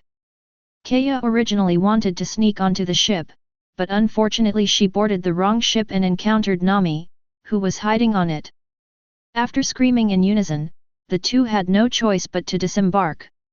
Nami was originally hiding on the Black Cat pirates' big ship, but when she saw that Luffy and the others were about to change ships and leave, she planned to take the opportunity to hide on the Going Merry. When Luffy heard that the red-haired girl in front of him was actually a navigator, he was overjoyed and immediately grabbed Nami and begged her to join his crew. Baki bomb! Suddenly, a huge cannon blast rang out in the distance, and the keel of the Black Cat pirates' ship, which was originally docked in the harbor, was blown off. They must have come for me. Nami shrugged helplessly and said. What did you do? Usopp asked curiously. I didn't do anything, I just stole their treasure map. Nami pulled a treasure map from her bosom and showed it off. Treasure? Where is the treasure? Luffy, who was busy eating, immediately stuck his head out when he heard about the treasure. It's a treasure map, not treasure, you idiot. Nami bared her sharp teeth, grabbed the treasure map, and smacked Luffy. Nami is so scary. Seeing this, Usopp and Kaya hid to the side, trembling with fear. Be careful. Zoro drew his Wado Ikimonji and slashed through the air, but unfortunately, he only managed to strike nothing. A pair of white-gloved hands appeared before everyone, snatching the treasure map from Nami's hand with one hand and removing Luffy's straw hat with the other. Ghost! Usopp shouted in a panic. What ghost or anything, it's a devil fruit. Zoro, being more knowledgeable, offered a reminder from the side. Dead tree, fall. Rocket launcher. When Luffy saw that his straw hat had been stolen, he angrily fired a gum-gum rocket in the direction where the hands were retracting. Unfortunately, after a loud bang, Luffy's hands passed right through the attackers and crashed into the Black Cat pirate's ship, The person in front of them revealed his appearance. He was a clown with a big red nose, and his upper and lower body were still separated.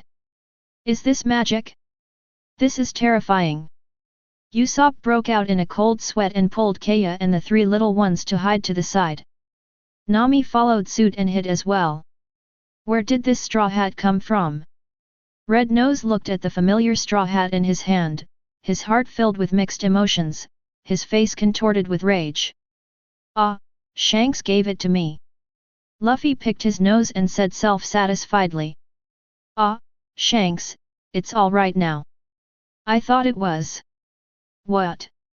Shanks. You're dead.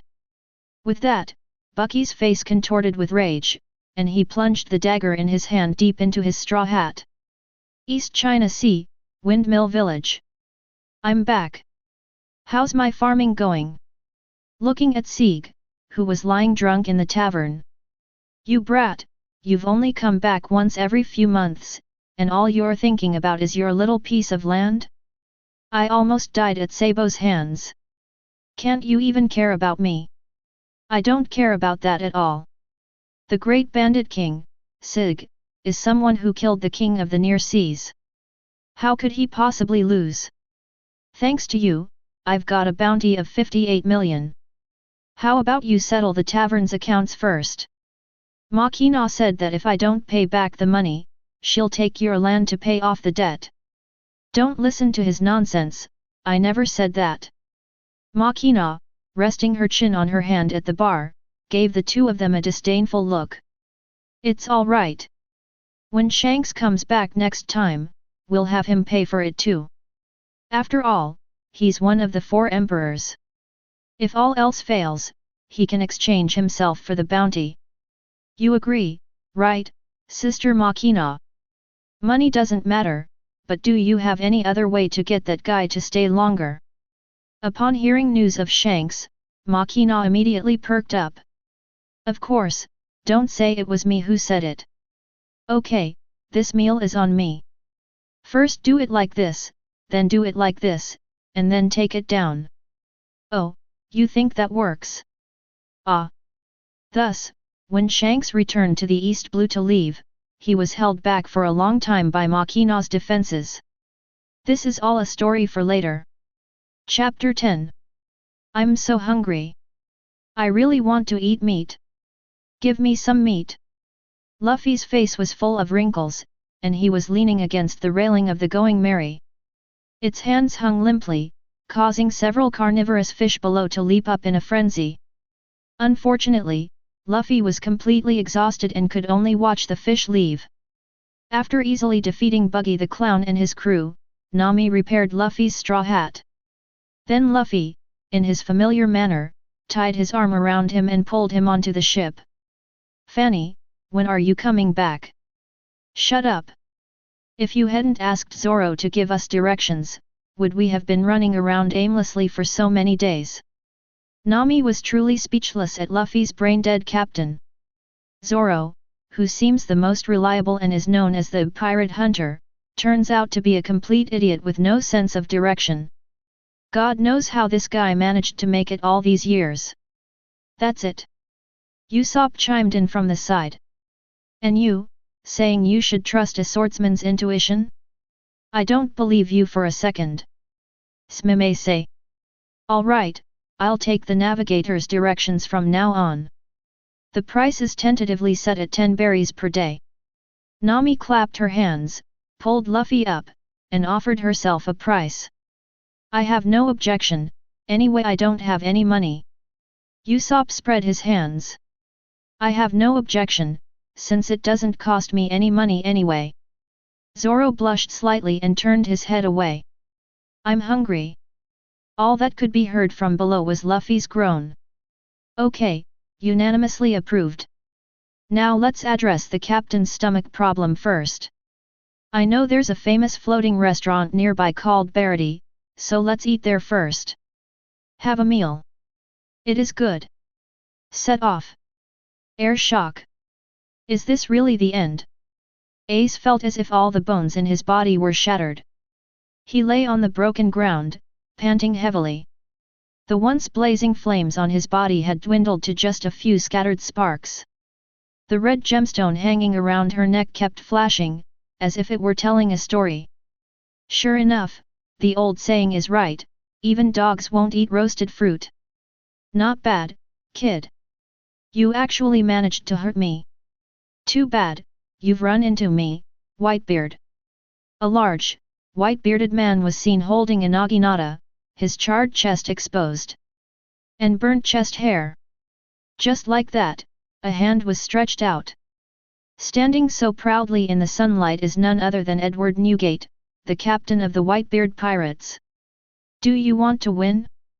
Suddenly, a voice came from beside my ear. Who are you?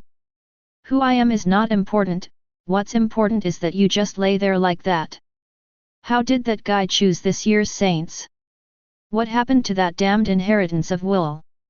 A disdainful voice came from the valiant man inside the Saint Cloth Stone. The other party is Whitebeard, the strongest man in the world. Ace gave a bitter smile. He had really tried his best, and this was the second time he had fallen. Who cares about Whitebeard or Blackbeard? Saint Seiya is someone even gods have to punch twice before they leave. Moreover, what you have inherited is the strongest phoenix cloth in history. Really? I don't believe it. Fine, I'll only demonstrate once. Once you've learned it, that's enough. As he spoke, he transformed into flames and poured them into the gems on Ace's necklace. The gemstone emitted bursts of flames and burned fiercely. Then it quickly wrapped around Ace, transforming into a magnificent suit of armor with phoenix tail wings. Oh? He seems like a different person. The strange armor, it looks a bit like Marco's. However, the color is different. I've never heard of this kind of fruit ability before. Looking at Ace, who had transformed into a miniature sun, Whitebeard, who had been relaxed and carefree, became serious. Take this. Phoenix wings soaring through the sky. Ace slowly compressed the fist intent formed by the flames in his hand. He pressed his fist against his body, creating a powerful hurricane-like whirlwind that resembled the flapping wings of a phoenix, which gradually formed a fire phoenix. Then the immense wind and the fiery phoenix crashed down on Whitebeard. Air shock. Even Whitebeard was taken aback by the pressure of that fist, which was covered in flames. He subconsciously wrapped his hands in domineering energy and slammed his fists into the space in front of him. With a series of sounds of space shattering, the smoke and dust dissipated. Whitebeard truly lived up to his reputation as the strongest man of his time, remaining unscathed from such a fierce attack, though he was slightly out of breath. You were careless. A Saint Seiya cannot use the same move twice. Phoenix Illusion Demon Fist. Ace, who should have been sent flying backward, suddenly appeared in front of Whitebeard thanks to the detection of his observation haki. He was punched in the head. Shock punch. The moment Ace threw a punch, Whitebeard instinctively threw a punch as well, giving Ace no chance to transform into his elemental form.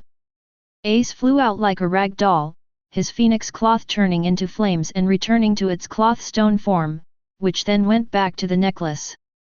Whitebeard, who had taken the hit head-on, stood there, his eyes lifeless, as if he had lost his soul. Dead. Upon seeing that Whitebeard had suddenly lost consciousness, the members of the Whitebeard pirates, led by Marco, who had been watching from the sidelines, quickly gathered around. What did you do to your father? The Great Vortex Spider Squad was the first to be hit. He gathered armament haki in his hand, pressed down on the exhausted Ace, and raised his sword, ready to kill this blind fool. Do not know. Ace had regained his composure, spread his hands, lay on the ground, and resigned himself to fate. Squad, stop. Then, Whitebeard's majestic voice came from behind, tinged with a hint of weariness. It was Whitebeard who had regained consciousness. In that brief moment, it felt like an eternity had passed for Whitebeard. In a daze, he saw his own grave, Blackbeard's betrayal, and the end of the Whitebeard pirates. If I hadn't promptly instilled my domineering aura into my mind, I probably would have truly lost myself in that mental space. But no buts, brother. Porgasti Ace, be my son. Whitebeard extended his large hand and invited Ace. If you don't say anything, that means you agree. Seeing that Ace was already unconscious, Whitebeard simply picked him up and gently placed him on his back. His tall figure in the setting sun looked very imposing, as reliable as a father. Cut. On the Whitebeard pirate's ship not far away, a toothless man shrouded in shadow spat disdainfully. Marco, clean up the battlefield. I have a new son. Let's have a feast tonight, and drink until we drop. No, given your current physical condition, you can only drink 1 jar a day at most, no, 1 bowl. But I have a new son, and he is. Whitebeard felt wronged, realizing that he couldn't escape the passage of time and now even had to restrain himself from drinking strong beverages. All right, stop talking. I'll give in to you today, okay? Marco thought his father wasn't even drunk yet, so why was he starting to speak the truth while drunk? If he were to tell others this, the world would probably be shaken again. By the way, Teach, he can go toe-to-toe with Shanks, it's a waste of his talent to keep him in the 2nd division. Isn't there a user of the target fruit named Vander Duncan on Fishman Island recently? Send him to the Sabayati archipelago and broaden the horizons of those bastards. But what? It's decided just like that. Chapter 11. Luffy, disguised as Bibabub, is pestering Sanji at the Baratai restaurant. He just wanted this amazing cook to join his pirate crew as their chef, no matter what. Upon seeing Fanny's arrival, he immediately stretched out his long arm and wrapped Fanny up, as if afraid that he would also run away. Fanny let him do as he pleased. After all, this guy was, in a way, his own foolish captain. However, it's impossible to get this guy to release him. Fanny? You're Fanny. Nami, who was initially ashamed of Luffy's willful and presumptuous actions, rushed over as soon as she heard Fanny's name. Hello, Nami-chan. Despite being somewhat prepared, Fanny was still stunned by the scantily clad, orange-haired girl. Although my skin has turned a healthy wheat color from the sun. But her delicate face and budding beauty still caught Fanny's eye, making him almost bleed from the nose. Sanji wrinkled his nose. It smells like a kindred spirit. I'm sorry, this is Luffy's bill for this voyage, including the meal in Baratai, totaling 2,600 million berries. Please settle the bill. Nami pulled a long strip of paper from the two-dimensional pocket on her chest, which recorded the details of her journey. I don't actually have any money. What did you say? But I'll have money soon. Seeing that Nami was about to go berserk, Fanny instinctively took 2 steps back and reached out to stop her. Oh! With a loud crack, the already dilapidated door of the restaurant shattered into pieces. A burly man covered in fur and wearing a large gold chain around his neck withdrew his foot, followed by a man carrying a meteor hammer. Look, the money is here.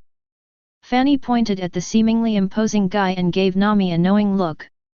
Nami was so angry her teeth were itching. You call this making money? All eyes are on me, I'm going to make an announcement. Are you an idiot? No, you've been robbed. The big man said nonchalantly. The great pirate with a bounty of 1,700 million berries, Admiral Krieg. Didn't he go to the Grand Line? What's he doing here? And the one behind him, isn't he the one who was saved by the lecherous chef before? Sure enough, none of them are good people. SHH, don't talk. People like us who are just extras should keep a low profile. Let the main characters take the spotlight. Krieg, as expected of a pirate of the East Blue's dominance, caused chaos as soon as he appeared. Seeing that the stranger at the same table was speaking a bit loudly, the panda man next to him immediately covered his mouth. Captain, maybe we should call it quits. After all, they just saved us. Ah Jin, who was standing to the side, offered some words of advice. Who gave you the right to speak? Get Redfoot Jev out here. Hand me the logbook. Red Legs F? Isn't that the legendary great pirate? What's he doing here? Are you asking a million questions? Stop asking so many questions now. He's looking at us. If you keep asking, you'll end up in the ICU. And you long-armed tribe brat, stop eating. Be serious, this is a robbery. Hand over your food and money. Long-armed tribe? Where is there a long-armed tribe? Luffy looked very puzzled. Idiot, he said it was you. Usopp bared his sharp teeth and retorted. Ah, that's a real shame. I thought I'd see the long-armed tribe, which only exists on the Grand Line. Luffy picked his nose, expressing his regret. What are you regretting? Go to hell. Fire. Krieg was in a good mood after escaping death, but now this idiot in front of him has ruined it all. As he spoke, he tore open his clothes, revealing a golden armor covered in weapons, and began firing. The bullets landed indiscriminately where Luffy was, kicking up a cloud of smoke and sparks. Brother, your armor isn't as nice as mine. There was smoke but no injury, and Luffy, who originally only had a red vest, now had several pieces of armor on his body. Withered tree falls, Pegasus, Comet Fist. Nanny. With countless punches flying, Krieg's golden armor shattered into pieces, and he was sent flying backward. Boss? Go save the boss. You guys just wait. Amidst the commotion among the henchmen, after uttering a harsh threat, they all fled. Fanny, don't leave this time. Luffy, I have to go and take care of some trouble. I'll be waiting for you on the Grand Line. Fanny refused and shoved Luffy's face away. Nanny. That's so boring, come with me. Luffy, of course, wouldn't give up, and he clung to Fanny. All right, just hand the person over to the Navy to exchange for money. I'm going to get back to work now. With that, he vanished from everyone's sight with a telekinetic gesture, leaving only Luffy sitting on the ground with a pout. Luffy, Fanny oh. So, old man, are you really so determined not to go see your precious grandson? Van Nistel wiped the sweat from his forehead and looked at Garp with some amusement. After a long and arduous 2-day journey, he finally arrived safely on Garp's warship, which bore the insignia of a dog's head. As a Saint Seiya warrior, Fanny has always upheld the belief that justice is paramount. Therefore, they joined the justice camp without hesitation. And to make a clean and decisive decision to join Garp in the cause of naval justice, well, you're kidding. He simply wanted to stay in the Navy for a few days and, incidentally, scout out candidates for Saint Seiya. Eggs cannot be put in one basket. As for fighting a celestial dragon? He's not dead, is he? And somehow, the news was suppressed.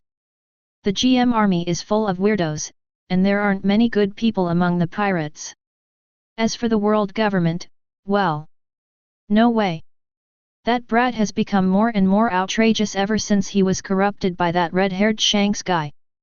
As he spoke, Garp unceremoniously stuffed a large donut into his mouth, then tilted his head back and gulped down a mouthful of water. That same look of disdain as Luffy instantly appeared on his face. He slightly pursed his lips, as if he wasn't interested in his grandson's current situation. I just saw a strange guy on the street. Isn't it interesting? There was a clear half-shoe print on his face, which looked quite scary. Plus, he was wearing a bright green robe, which made him look even more eerie. Fanny frowned and, feigning confusion, recounted his experiences on the road in detail to Garp. Drag? What's that mischievous fellow doing in the East Blue all of a sudden? Upon hearing that his son had come to the East Blue, Garp's previously lazy expression vanished instantly. He immediately perked up, a hint of barely perceptible worry and concern flickering in his eyes. Naughty. Van Nistel was speechless at Garp's simple reply. He thought to himself, these three men really have the same personality, they're all so unpredictable. But he also understood the special feelings that Garp had for his son deep in his heart. Even if they don't say it, they always keep it in their hearts. Oh, and my hawk, he just got into a fight, which took up some time. Then Fanny suddenly remembered the important matter. My hawk, I heard he's already a great swordsman, and even called the world's #1. Maybe I should loosen up his muscles sometime. Garp picked his nose, looking disdainful. All right, only someone like you, old man, would say that. If it were anyone else, they would have been broken into pieces by now. Fanny touched his chest, which still ached slightly. This my hawk was really strong, he had at least the strength of the 8th sense. Chapter 12. Big news. My hawk admits defeat, and the title of world's greatest swordsman has changed hands. The new generation of great swordsmen is a gold saint named Lcid. This is also a gold saint. Capricorn Gold Saint. And this was the first time it had appeared in the public eye. Zoro looked at the newspaper in front of him, silently picked up the barbell with his mouth, and then, as his wound reopened, blood began to spurt out. Usopp, standing to the side, was quite helpless. Together with Sanji, they wrapped him up like a dumpling to prevent him from moving around. As for Luffy, because he stole Nami's oranges, he was currently lying on the ground with a head full of bumps and swollen eyes, muttering "Sumimasen." Just a few days ago, Zoro took a direct hit from Mihawk's sword, and then got slashed several times at Arlong Park. Speaking of which, it's Van Nistelrooy's fault. He forgot that Sob was also a bit of a goofball and often forgot important things. After drinking a couple of sips of horse urine at Maginot's, he forgot all about Kurlaw. Luffy and his crew eventually arrived at Kokoyasi village and, for Nami's sake, confronted Arlong and his crew head-on. In the ensuing battle, Zoro didn't hesitate to risk his life, fighting Hachi with his heavily injured body.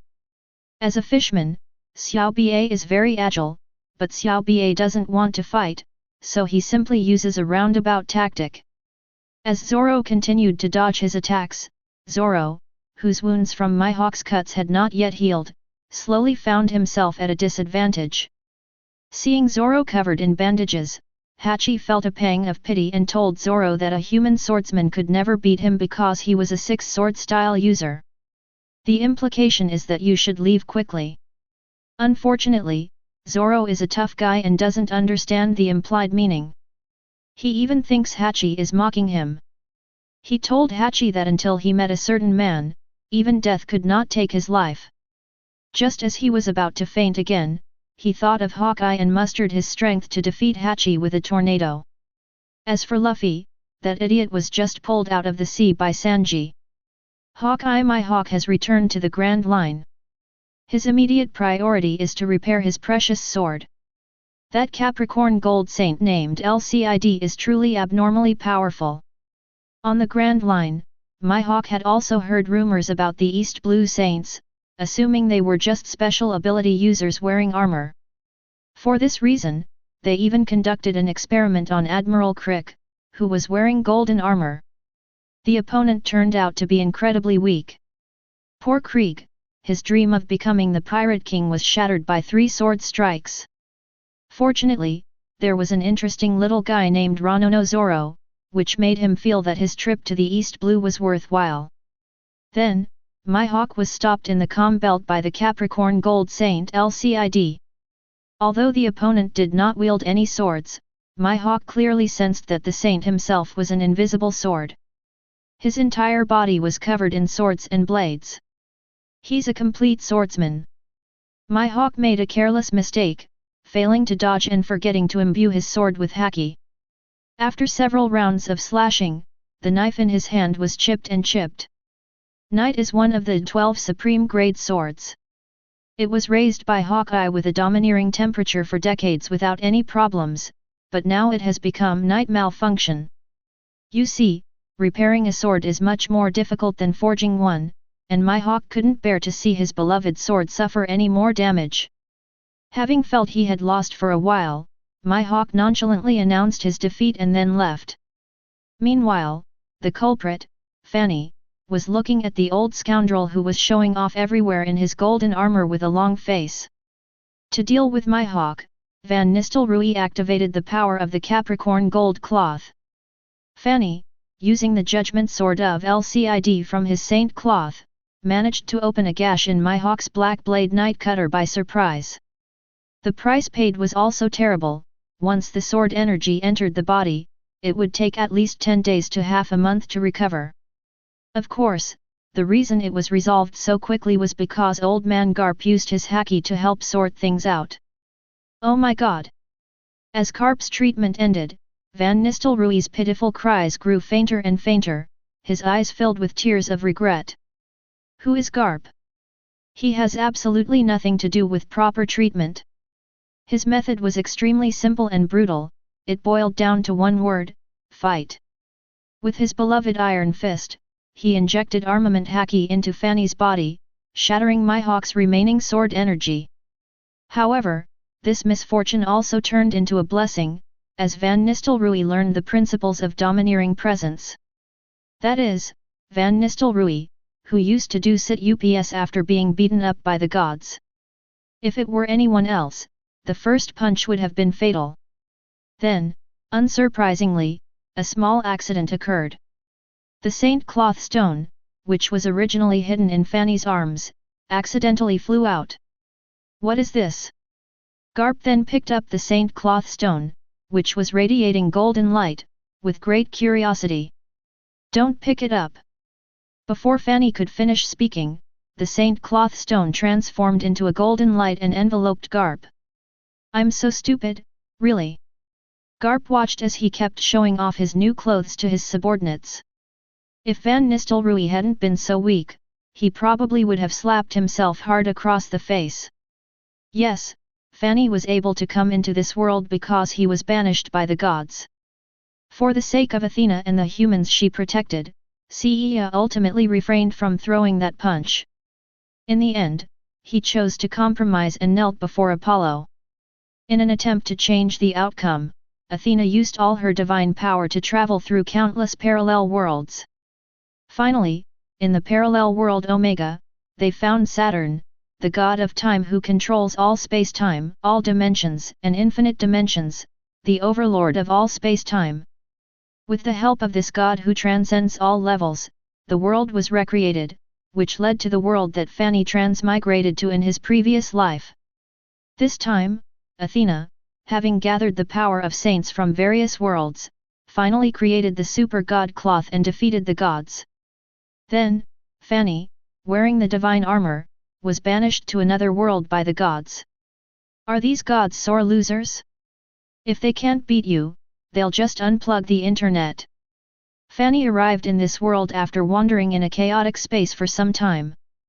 Because of a time portal, he was transformed into a 15-year-old boy. As a former owner of the super god cloth, Fanny possesses the ability to transform other cloths of the same rank using cloth stones. Of course, there is a prerequisite for creating the Saint Cloth Stone, which is also a backup plan left by Athena. Only after all the Saint Cloths are fully unlocked and the power of all the cosmos is gathered can the Super God Cloth be summoned. I originally thought that after unlocking all the silver and bronze cloths, it would only be a few years before I could unlock the remaining 12 gold cloths. Who would have thought that each of these golden armors had to recognize its own master? Looking at his pocket watch, which only had 3 bars of Justice Cosmo left, Fanny was on the verge of tears. I finally spent 2.5 years saving up for the Taurus gold cloth, but it ended up falling into the hands of that old bastard Garp. This is the very first gold cloth. Now Van Nistelrooy is faced with both good news and bad news. The good news is that the cosmos of the Saint Seiya characters wearing their cloths is shared with Fanny. The bad news is that the cloth stones will choose their own masters based on compatibility and will run wild everywhere. For example, the rebellious Equuleus cloth chose the future deserter king, Kobe. The Taurus gold cloth, didn't it also choose Garp? I almost forgot, Kobe is still cleaning the cabin floor. As he thought about it, Fanny got a little hard.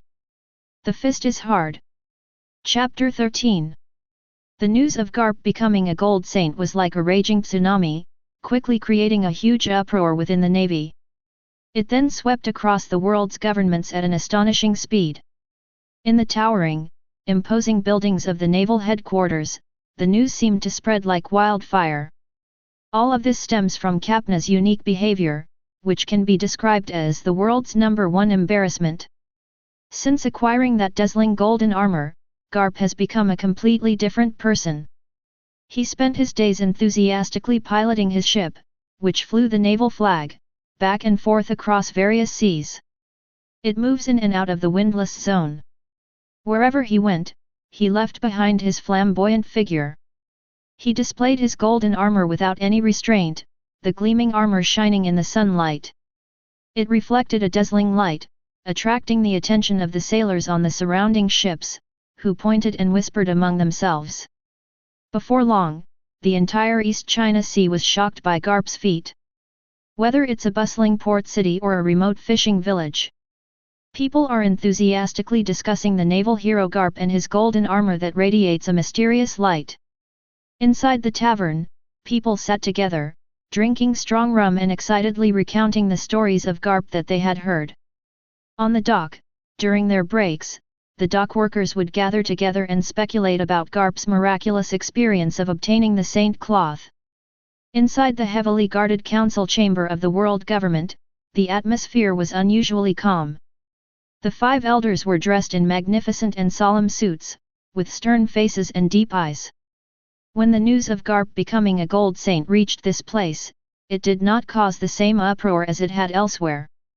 This is because, along with this news came a crucial piece of intelligence. Only those who possess a sense of justice can become saints.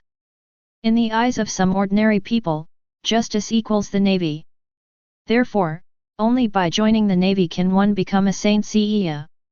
However, this intelligence acted like an invisible yet unbreakable barrier, shutting out all the celestial dragons. The celestial dragons are those guys who usually run rampant in the world, doing whatever they want. Their hearts were already filled with greed, evil, and arrogance. These kinds of people treat ordinary people like ants and trample on their lives and dignity at will. How could someone like that possibly meet the requirements to become a Saint Seiya? After learning of this condition, the 5 elders exchanged glances and nodded slightly. They knew in their hearts that it was no longer possible for the celestial dragons to obtain the power of the saints. Even the scientifically minded god of war, Jagaluja Satan, looked disdainful upon hearing this. A slight, mocking sneer appeared on his lips. In his eyes, the so-called Saint Seiya and saint cloths are nothing but utterly absurd nonsense. Big birds can be found in any kind of forest. Saint Seiya, saint cloth, it's all a bunch of made-up jokes. In his opinion, it's most likely the work of some Paramecia-type devil fruit power again. According to Vegapunk's deduction, there is a 90% chance that this was the product of the Paramecia-type armor fruit's power. It's just a bunch of unrealistic fantasies among young people. Jagaluja Satan Saint was convinced of this, and he even scoffed dismissively. This is nothing new, the Vinsmoke family has long since developed something similar. Don't their combat suits also have powerful protective and offensive capabilities? Garp's so-called golden cloth might just be a gimmick. However, what the public didn't know was that there was a key figure behind it all. Van Nistelrooy. As Garp's temporary favorite disciple, Van Nistelrooy has always aspired to be a champion of justice in his eyes. He is now serving diligently in the navy. He was keenly aware of the responsibilities he bore and always upheld the justice in his heart. There is another important reason why he can be regarded as one of our own. That is, Garp handed over a silver-level saint cloth stone. This cloth stone is no ordinary item, it is the cloth stone of the silver saint, Hydra. Poor Helmeppo, he was already miserable enough being assigned to clean toilets in the navy. Unexpectedly, even his own saint cloth stone has been taken away by Van Nistelrooy. Rumber was so upset he was practically crying himself unconscious in the bathroom. He sat frozen on the ground, his hands covering his head, muttering repeatedly, "My saint cloth stone! My saint cloth stone is gone.